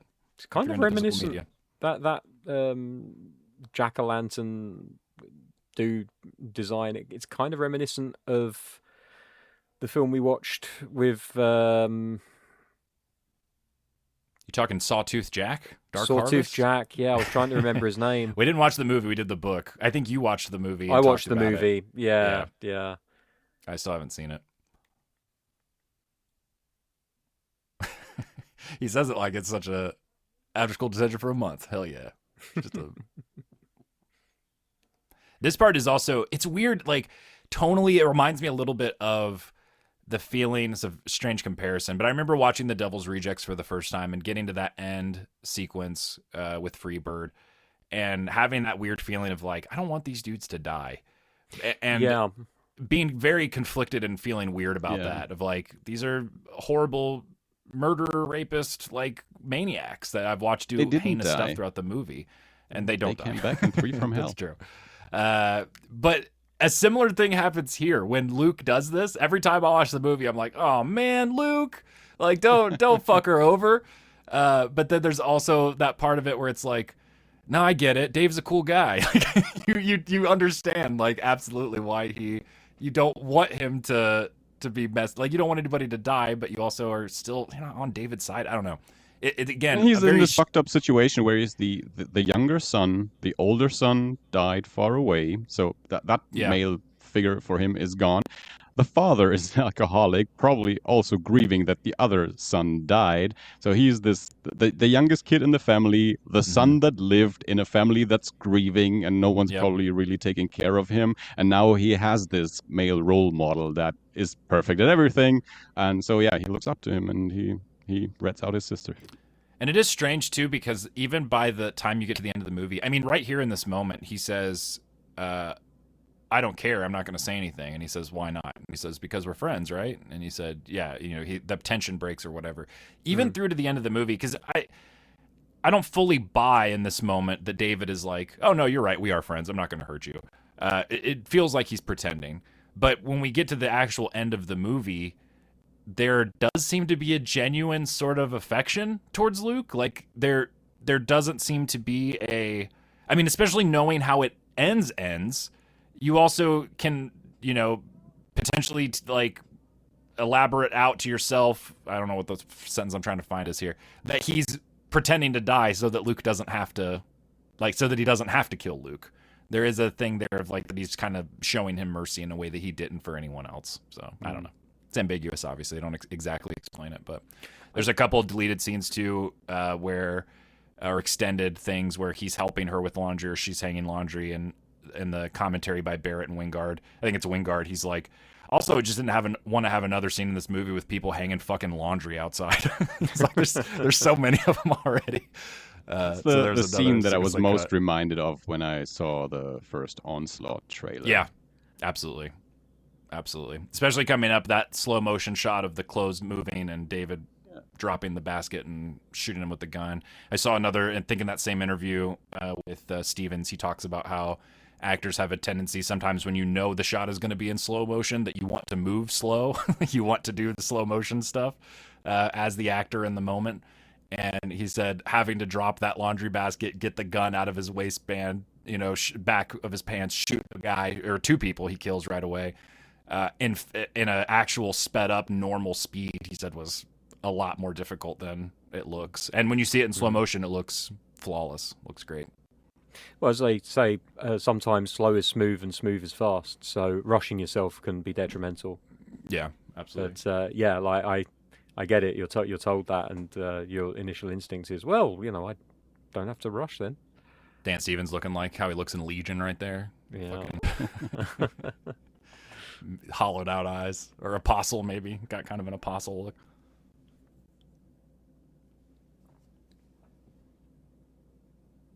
And here's where shit changes. I feel like I've seen this kind of setup in other movies before this. With a laundry sheet and kind of a cat and mouse kind of thing. But I can't for the life of me think which film it was. Pearl Harbor has slow-mo laundry. No shooting, though. Yeah. No shooting, no. That's it's difficult through the window. It's difficult for the Japanese Air Force to hide behind laundry sheets, unfortunately for them. I'm also real jealous of this bed. Caleb's bed has this. You see him. There's this like storage underneath it. Yeah, he opens up the side panel and pulls this bag out in a second. So we have those in the UK. We call them divan beds. That reaction is great. Just a minor annoyance for him that he has that's great. Gaping wound in his leg. It's like, fuck's sake. I think in one of the things that they cut down, I read online, Lance Reddick is in that scene where he's telling Micah Monroe about David's history or whatever. They specifically mention one of his abilities, whatever you want to call it, is increase in times where as adrenaline increases. Yeah. That his pain receptors go down or disappear. Maybe they're always gone. So even that shot, I think, takes on extra meaning of it's a funny moment of David just being this annoying that I have to deal with this thing. But it is a thing of him realizing I have to take care of, I can't feel it and it's not bothering me, but I'll bleed out if I don't. That knowledge or whatever. Again, where it's ambiguous and you're extrapolating. Very Miller's Crossing Kill Bill shot here of him shooting the leg and then the face. I don't know if that's what they were going for, but that's what I always think of. Yeah. And then this slide out. Amazing.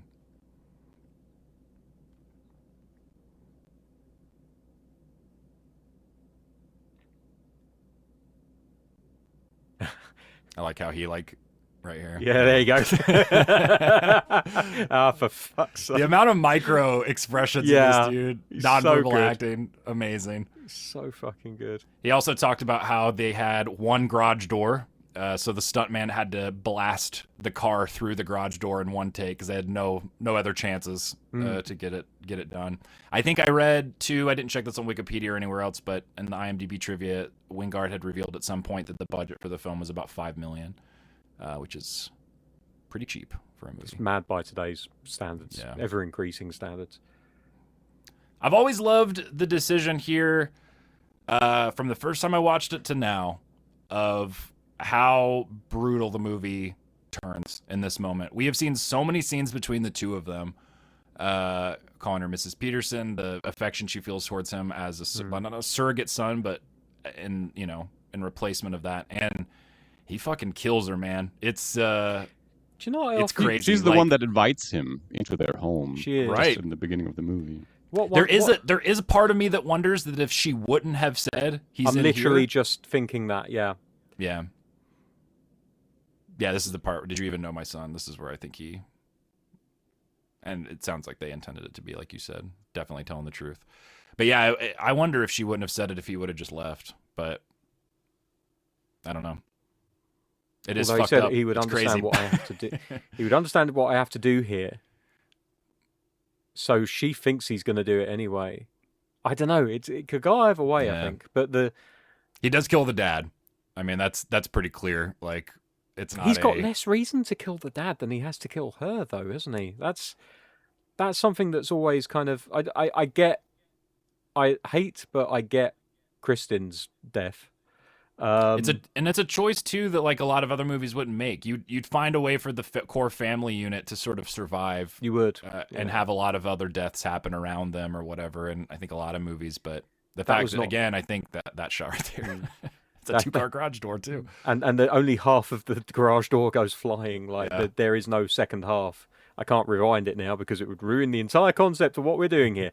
But I'm pretty sure if we go back to watch it at a later date. That decoration he just destroyed, that's the one from Halloween 4. Yeah. Apparently.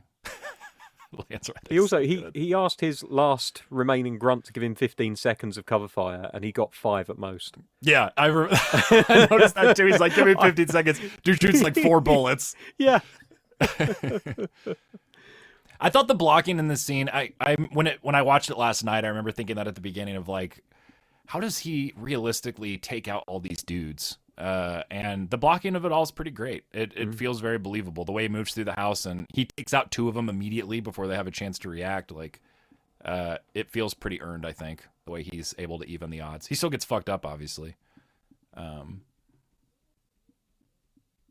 Crazy.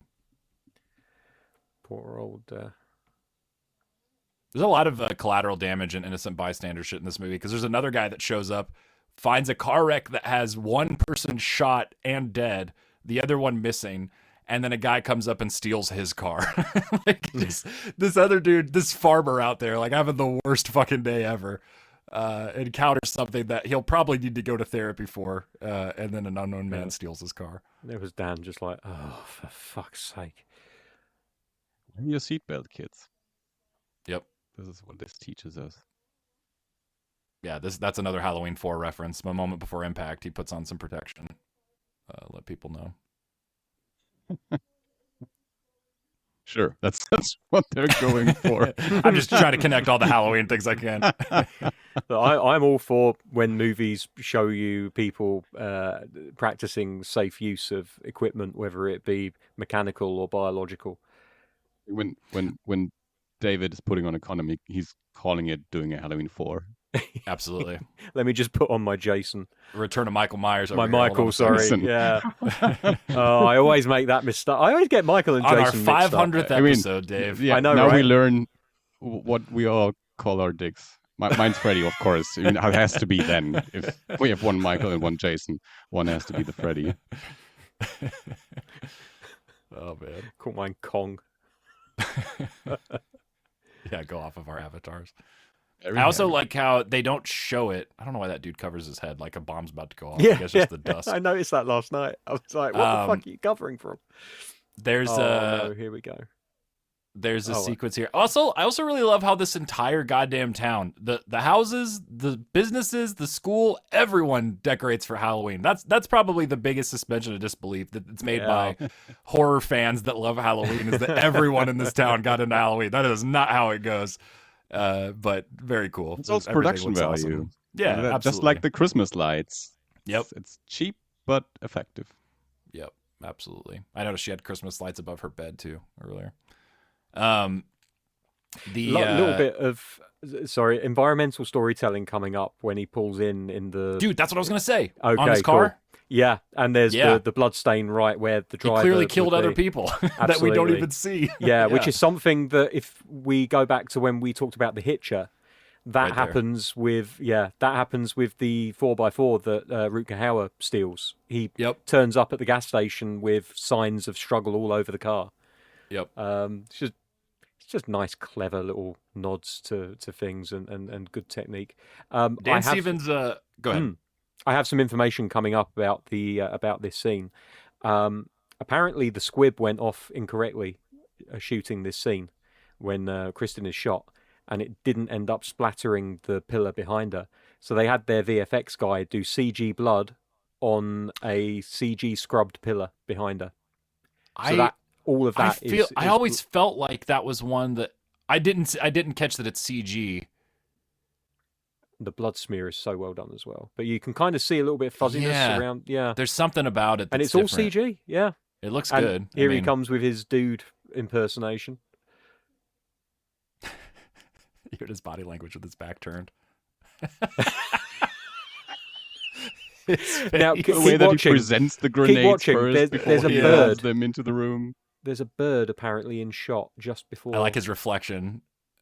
No, I missed it. I was listening to Wingard and. Goddamn! Why can't I remember the writer such a great of the movie? Cut too. Just him being like, "What?" without even knowing what they said, but you know. Yeah. The director's commentary, they were talking about how they did that scene with the grenades, how they handled the explosion, and that diner is on Route 66 and goes across like 4 or 6 lanes of traffic. And apparently when they didn't close the road because they figured that it wouldn't cause too much damage. Stevens talks about this in the interview too. Yeah, they ended up firing the cannon across 4 lanes of traffic.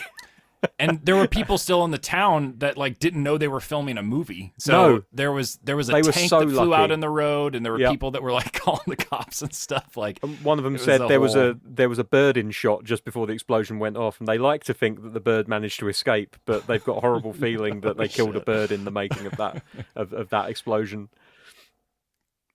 Also, I mean, I went to high school in America in a small town. The amount of elaborate Halloween decorations for this dance. First of all, they don't even have dances for Halloween, so it's extra cool. Yeah. But yeah, just I always had the feeling that The Maze was way too high quality for a school production. It's pretty great. It turned out it's because they actually went to a real horror maze and filmed in it. I don't even know how they'd have the space in a gym for what they have in there. It doesn't really make any sense. Big fucking gyms in Mexico, apparently. Another great example here of Micah Monroe where like they're giving her a 20-second scene to convey emotion that both of her parents are dead. Yeah. And she does believable. so well with it. Yeah. This is the scene where they ended up cutting about half of the exposition away. Yeah. Because in the end it just wasn't needed, and it tested really well after that, and they were happy that they made that choice. And I feel like they made the right decision, because a lot of the stuff that they cut was stuff that we'd already seen with our own eyes, so we could we could kind of come to those conclusions ourselves if we needed to. But I'm glad that he threw in the line about him being conditioned to protect his identity, because it somewhat explains some of the things that he does to a family that he's been so careful to try and help. That's how I've always viewed it, is that his programming at the beginning is help Caleb's family. He views that as his program, like be there for them. Yeah, maybe. I didn't even think that... But then as soon as, maybe not the programming from KGP or KPG or whatever, but from his own sort of like, I promised him this thing, I have to go do this thing. But then the compromised identity thing, because that's why he kills Kristen. That's why he kills anybody who finds out something. Yeah. He has to kill them. Like his moral obligation to his friend was to help his friend's family, but then it was overridden, and he had no control over it.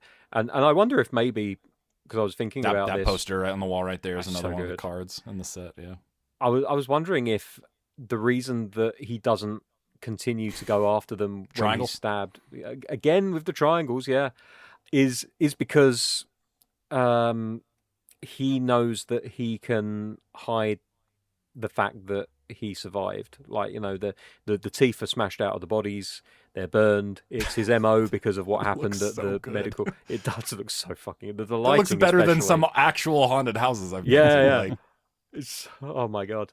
No wonder they had to give him they had to give him a month of after school suspension, because they need 4 fucking months to prepare this Halloween production. Who knew he was a qualified carpenter? Holy shit. Yeah. The budget for this school is ridiculous. What the fuck? Is this a public Reddick's school? reply here. Yeah. Left, right, left, right, right, left, right. Got it? Yeah. And you know he does. You know he memorized it. So when she's looking around at the clown there, do you think she's wondering if she's going to get pranked again? I think so, because that was the room they had 2 dudes sitting there. That's super effective, because it really gives her something like, not that she's not a fantastic actress already, because she absolutely is, but they apparently love this dude. He was like the husband of one of their production managers or something.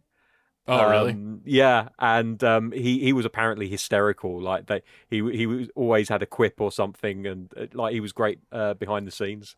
And they knew they had to get him into the movie somehow, so he ended up in the role of the detention teacher. Very eager to help them get out too. A little too eager. That's what gets them killed. Also, I mentioned this earlier, but you can kind of see it there on the wall. Well, not anymore. Right there in the background. The 3 masks from Halloween 3, Season of the Witch. The skull, the witch, and the pumpkin, the jack-o'-lantern. So I actually just bought 3 little figures of them on vacation last week at a comic book shop. Oh, sweet. They had a little box, yeah. These mirrors came from another film production. I can't remember the name of it off the top of my head, but apparently the budget was in the 100 million range, and they were just throwing the mirrors out. And so the guys for this film were just like, "Can we have them, please?" And they were like, "Yeah, go on then." So they spent one morning setting them up, and they said we could have fiddled around with them for hours to get it exactly how we wanted, but we were running short on time. And I think they did a really good job. Yeah. Oh, totally. His expression right there, where he like goes. He like kind of cocks his head, where he's just like, "I won't win this fight." Like you know, he knows he's fucked. Like he can't beat him one-on-one.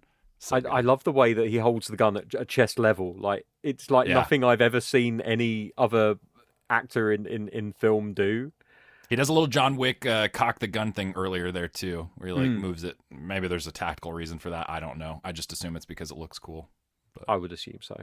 His jacket, by the way, amazing. Again, it's just me thinking Dan Stevens is hot, but what a jacket to pull off. It looks great. Kind of driver coded, right? Or, yeah, I think so. That's probably it probably explains at least 40% of my boner. So, but only 40%. It's multifaceted. I think this is to me, this whole sequence at the end is one of the best examples of something where like a sequence maybe isn't very realistic stylistically, but has absolutely earned every single second and moment of it by the time you get to it. I remember from the first time to this most recent time watching it, between, like you mentioned earlier, the different colored lighting. There's that poster again. The blocking of it, the fog that comes in and plays a role in the blocking of the action, the music obviously happening, the sets, like this shot right here, amazing shot. That's in so many promotional. They said that's their Halloween 3 moment. Yeah, so good. Again, like very sort of, it's so stylized in a way next room before it's gone again. Oh shit! I forgot about that because it says you're next on the wall, doesn't it? Yeah. That's cool. It's they earn it. Down to the little joke, I think, of him dying on a tombstone. This is pretty great. There was a thing about that I had never noticed until they mentioned it. Apparently, just noticed our subtitles are British. Probably. She said he killed mom and dad. And yeah. Yeah. Well. You buy a DVD in Britain, you get what you get. He did too. That's funny. I'm always confused with subtitles in the language of the movie that don't exactly match the words that are said in the audio. Yeah. Yep, me too. It happens in anime a lot. Like if you watch it dubbed and then put the English track on, it's a translation of the subtitles are translation of the original, not the adaptation. It's two different teams, and Japanese. Bianca would be able to tell us better than I can, but Japanese has got a lot of leeway for interpretation. With a dub, I can kind of get it, but the movie is in English, the subtitles in English. That they should match. Or you'll see it sometimes in live action movies where it'll be like, "What's going on in here?" and then the subtitles will be like, "What's happening?" You're like, "It's the same thing." And if I'm deaf, I wouldn't know, but also kind of insulting. But I suppose that there is some consideration that needs to be given for people that can't read quickly enough, and I experienced this recently when they showed Ghost in the Shell at the cinema, and the first 10 to 15 seconds of the first episode, me and my friend were laughing because we couldn't keep up. Like when you watch it at home, you can pause it to read everything, but that's how Shin Godzilla was in the theater when I saw it, because all the subtitles for every sign and like location, there's so much. all of the music throughout this entire sequence, especially right at the end. Yeah, fantastic. Like there's that one song. Is it? I don't know. It sounds like it's sung in French. Yeah, that's it. So good. No, it's in English. It is in English. Yeah, it's a name. She's saying like "Oh Victoria" or Antonio. Yeah. Okay. I should probably listen to the song without trying to concentrate on a movie at the same time. I've listened to that soundtrack so often, and that's one of the best songs. And the girl telling the guy that she met on holiday about the baby that she has from him. My baby has your eyes. That's right. I like that David's got a little smile on his face when he sees the guns gone. He's like, they're learning. This is great. Yeah, this whole thing with the fog is so cool. There's a bit with the fog later on when after she's shot him, where she parts the smoke and it all kind of billows away, and apparently the director just got a bit of card and just wafted it off screen. I was going to say they had to have done, yeah. I thought it might have been a fan or something, but yeah, just a bit of card. It's also a very I think again another kind of quintessential especially maybe even specifically Midwestern American haunted house thing is I was just talking to a horror friend recently, and we were talking about how much nostalgia we get from the smell of those fog machines because it's the juice you pour in. Yeah. Because they use them at every haunted house and any kind of Halloween sort of. It's a very distinct smell. Yeah. But it's a very specific thing for these, so it makes sense they'd use it in here too. I kind of get Superman 2 vibes from when he falls into the smoke. You know, when the criminals are all disappearing into the smoke because Superman definitely doesn't kill people. Yeah. Despite the fact that they never return. Clever. Yeah, her tiny little barefoot foot will not do all that. She's got big fucking feet. And pretty intense that he's so not cool. gonna not kill her. He stabs her in the leg and is choking her to death. It's not like Luke with her, but I felt like the timing here, this was one thing I paid attention to this moment of realistically how long could she fight him off for? And it would be about here. I think Luke basically saves her just in time. Yeah. She doesn't stand a chance. The effect with the lamp being shot and the fire starting was done practically. There's no special effects there other than the lamp broke and it literally caught under the underneath it. See, even that, I think an argument could be made that he lets him do it. Or not lets him do it, but just because it's pretty telegraphed and Well, he said you did the right thing. Yeah, he's shown that he's more than capable of avoiding attacks, physical attacks from people. Also, at this point, he also knows that he has a better chance of getting away if he pretends he's dead. Yeah, as long as Luke doesn't stab him right in the heart. For those who watch us on YouTube, coming up in a second is the scene that we use for our underlay, our rolling graphics. Here we go. Terminator 2 reference. I've always Terminator assumed. 2. It is. They confirmed it in the. Now, if you look when they go to the side, there is the tombstone, but the flower below the tombstone, they only put it under the tombstone for that one scene. It wasn't in any of the other scenes. Oh, really? Yeah. So you'll see him in a second. There's the tombstone with after he's RIP quote on unquote it. dead. Yeah, and if you look underneath it, there's the rose just below the shit. R, and they literally placed it there just for that one shot. It wasn't there at any other point. That's cool. Yeah.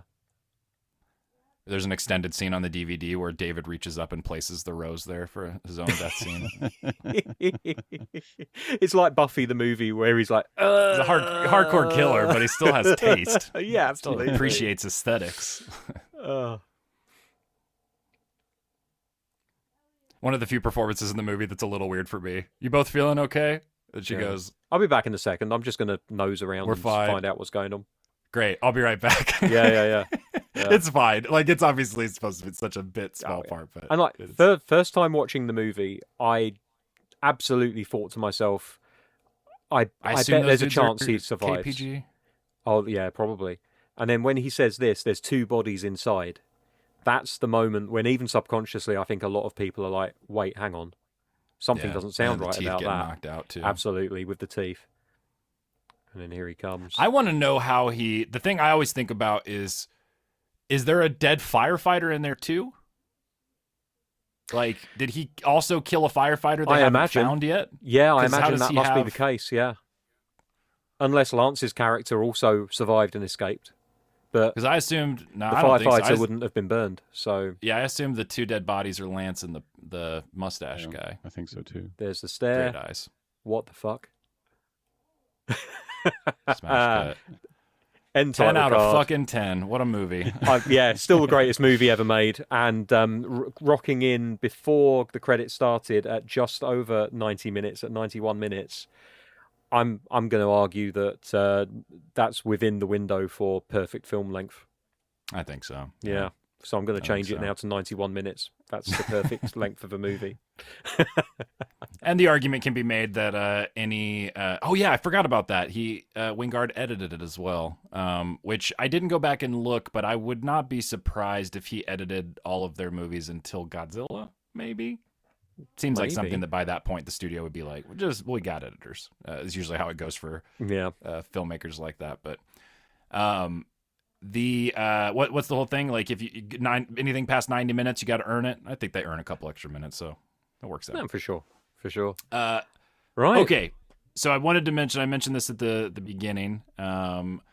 There is a sequel, sort of. So there's been rumors forever of, well, before we get into this, I guess, do we have any other, we don't have to do final thoughts, right? Before I switch gears. No. You guys good with that? Any other thoughts? Okay. Go for it. There's been sequels rumored for quite a bit, and talked about and brought up, and they've been not necessarily cagey about it. I think it's been one of those things where like everybody seems to be on board for it, just a matter of if they can get to it, when they could get to it, kind of thing. Wingard obviously went on to make more and more bigger movies. Was pulled into the legendary verse with a couple of Godzilla movies, the Kong versus Godzilla ones in particular, and now back with Onslaught, as we mentioned before. However, in 2022, on April 1st, so April Fool's Day, everybody assumed at first that it was a joke. Lakeshore Records released a soundtrack for The Guest 2. So this is a real soundtrack for a fake movie, for a movie that's not been made. And had a pretty awesome involvement with multiple bands, with Steve Moore. Some of it was stuff that they filmed, that he had worked on for this movie, that there wasn't space or or room for, stuff that he expanded. In other cases, it was, bands that they wanted to work with or they thought would fit well. Wingard specifically produced the soundtrack, was very directly involved. There's a track on the soundtrack by Adam Wingard himself. He also has done a variety of different music projects and synth albums and whatever. And it's pretty cool. It's I think you guys have listened to it now, right? The soundtrack. So I don't know. I mean, we could talk very quickly about like our thoughts of it. I mean, it's a soundtrack, synth inspired. The thing to me that's the most cool about it is the packaging, the design, everything else, because I love when people do this anyway. I love when bands will make real soundtracks or scores for fake movies. But in this particular one, it's a sequel to it. It's a movie we want so badly. And so there's this cool thing of being able to see all of these potential ideas and stuff, both in the cover art, which has like a very cult heavy, again, triangles thing. David's got a cowboy hat on the front. Micah Monroe's character's got an assault rifle. And then there's these like cult figures. There's some sort of religious cult involved. There's tracks, you can get little hints of it. The final track of the album is called David versus the Splinters of the Cross, which is pretty cool. What did you guys think of the soundtrack? Andi, sounds great. I mean, it's a proper score. We talked about the soundtrack for the actual movie, The Guest. There's the soundtrack with the songs. This is not that type of thing. It's the score. I listened to it a few times. It is very atmospheric. It fits the atmosphere of what I would expect from a sequel to The Guest. I don't have that whole package that you have. I only see the album cover. But I think they did a great job of making it fit the original movie. I didn't do a deep dive on all the titles of the songs and that sort of thing. But yeah, I think it's a great album if you enjoy that type of instrumental, not in electronic, non-song, non-sang move song. I'm sorry, Dave. What do you think? We got you. I enjoyed it as well. Pretty much exactly the same notes as Andy. I thought it was really atmospheric. It really fit with what I imagined a sequel to The Guest would sound like. I mean, it sounds like you could probably score The Guest with this music. Yeah, that's definitely true. Yeah. Yeah. I especially, and I don't know why, but like Swerve and Steer, like, which is coupled up with the ident theme. Just maybe it's because it was the first track I heard on the album, and I didn't know what to expect, but it's the one that stuck with me. And yeah, just kind of listening to it, looking at some of the imagery from the soundtrack and the imagery that you shared with us on the chat. I really got a feel for the atmosphere of the sequel and how it could be. It's difficult, really, outside of making up your own story to go along with the titles of the different tracks, to have any idea of what that movie would entail. But I'm assuming some kind of Friday the 13th. Which was it, 4 or 5, where the cult got involved? You're talking about Halloween again, aren't you? Oh, am I talking about Halloween? See? Man, amazing that you did it twice. First with the names, then with the franchise titles. Holy shit. This is a deep-rooted thing you have, apparently. Yeah. It applies to all. You guys know the protagonist of Friday the 13th, Jamie Lee Curtis. We all know and love her. Jesus Christ. But yeah, I think it's from 5 to 6. I think so, yeah. Okay, yeah. So I wonder if maybe they were going to be aiming for something along those lines, or if they were going to have David tackling a new threat which had something to do with the occult. The Terminator comparison especially makes me fully believe, along with Micah Monroe having an assault rifle on the front, it makes me believe that this would be a T2 situation in some capacity. Like somehow he's beaten his programming and and or maybe she's trying to kill him at first, and then they're able to kind of figure out, or he reset something, and then they have a bigger threat they have to team up to take out. Yeah, but also because it is that at the title track of the final track is David versus the Splinters of the Cross. I also was going to say this as well. I forgot to mention this. I didn't even piece it together until earlier. On the vinyl, so the track I sent you guys the playlist on YouTube. It's also on Apple Music and I'm assuming on Spotify as well. They all have 12 tracks. The vinyl is the vinyl I have, which I believe I bought off of Mondo, and I'm looking on their listing of it now, which it's sold out. So sorry anybody who wants to get it. It's has 2 vinyl records, 4 or 2 sides each. So there's 4 total sides. Side 3 ends with David versus the Splinters of the Cross on the second vinyl. Side 4 is 18 minutes long and 40 seconds. And it is, the artist is Splinters of the Cross, and then the track title is Security Camera Audio, and then in parentheses KPG Evidence Item 137.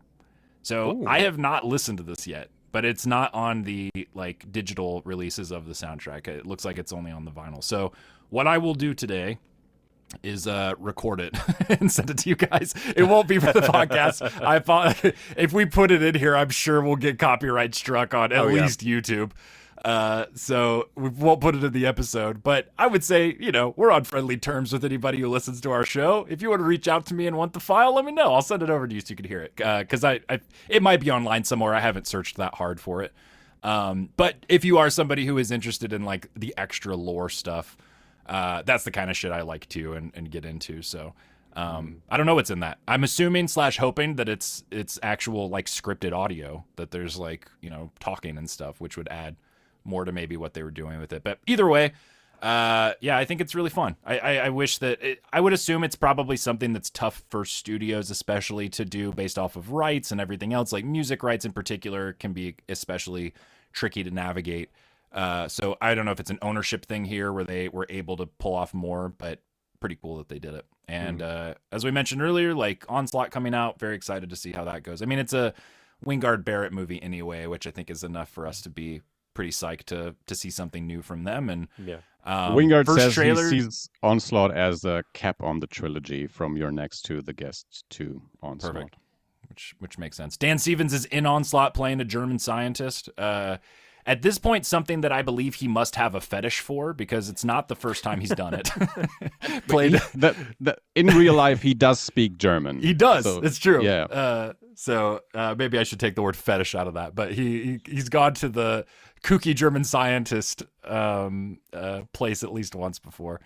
So, but yeah, very excited. The first trailer was cool. The posters were cool. The second trailer was when I was like, oh shit, I'm gonna see this in IMAX. Like I'm so pumped for this. So looks like a lot of fun. I just hope I get answers as to who or what it is that appears to be in the armored mobility scooter with what looks like a Vulcan cannon strapped to the front of it on the cover of the Guest too. On the cover of the vinyl, yeah. I noticed that too. Yeah, there's like a fucking Black Ops Professor X Xavier. Yeah, like I'm thinking maybe Micah's dad survives and he's on a path of vengeance. What a twist that would be, that guy. Yeah, like or maybe even Lance Reddick's character, although they would probably have to retcon that now, unfortunately. Yeah, for sure. But yeah, they definitely obscure him in the imagery in this. Holy shit! In the imagery. Well, this was fun, man. I fully was like, I'm not worried, but I was like, are we gonna be able? Like, is this gonna be awkward? Are we gonna be able to do this? And it blasted by. Maybe we're just used to talking longer anyway. So, it just goes to show, if you're used to bullshitting, you can still bullshit regardless of what it is that's playing over in the background.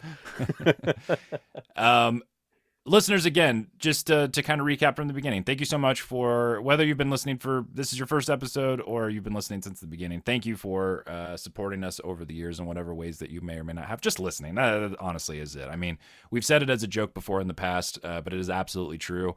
If podcasting died tomorrow and we could not put these out, we would still find a way to talk and hang out and connect with each other. And that's what this is for us. But the fact that we are able to do that and also interact with all of you and have some of you on at times and you know, have on guest episodes and interact with you and hear about movies that you like. It's such a big part of who we are as fans, not only just horror, but I think in general, of all the different fandoms that we subscribe to.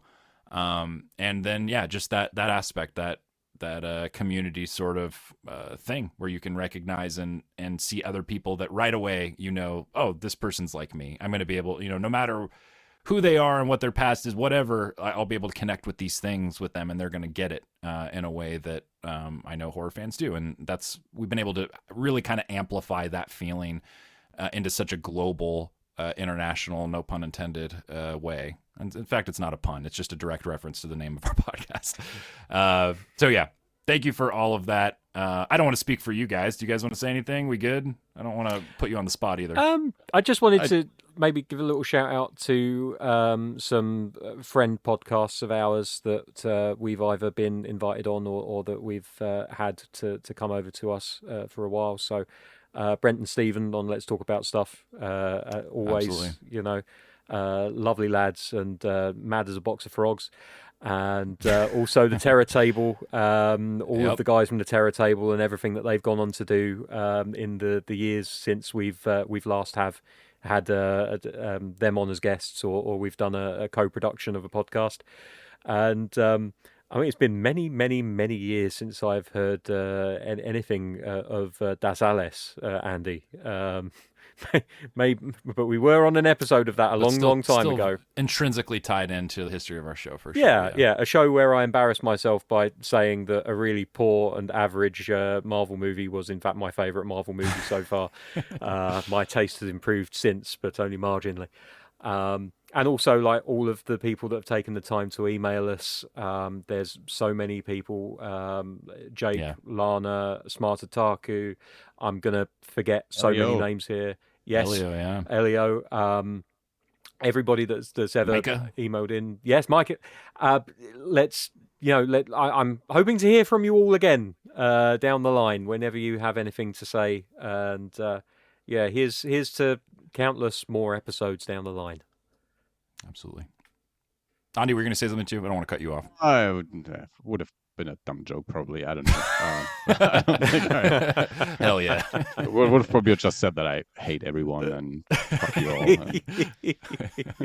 Oh, Andy. It's one of my favorite Nine Inch Nails clips ever of Trent Reznor starting to play the first song at this live show. And he's like, "You guys here to have a good time?" The crowd cheers. And he's like, "Well, that was the last band. We're here to have a bad time." The crowd cheers even harder. So it's Andi here. We'll be back next week. Not sure what we are covering yet, but as mentioned at the top of the show, we'll get into Jake's email as well. Thank you again to our friend Jake for writing in and sending his congrats. Really did appreciate that, and we'll get more in depth there. If this was your first time watching The Guest and you watched it with this commentary, please tell us, because that's crazy, and I want to know what that experience was like for you. Holy shit! I'm so sorry. if you just listened to this and didn't watch it, even crazier. But go watch The Guest if you haven't. It's a movie that we all genuinely love, and I think that was probably apparent since we just did an hour and a half commentary track for it. In the meantime, stay safe out there. Keep watching horror movies, and we will see you next week. Bye. Bye-bye.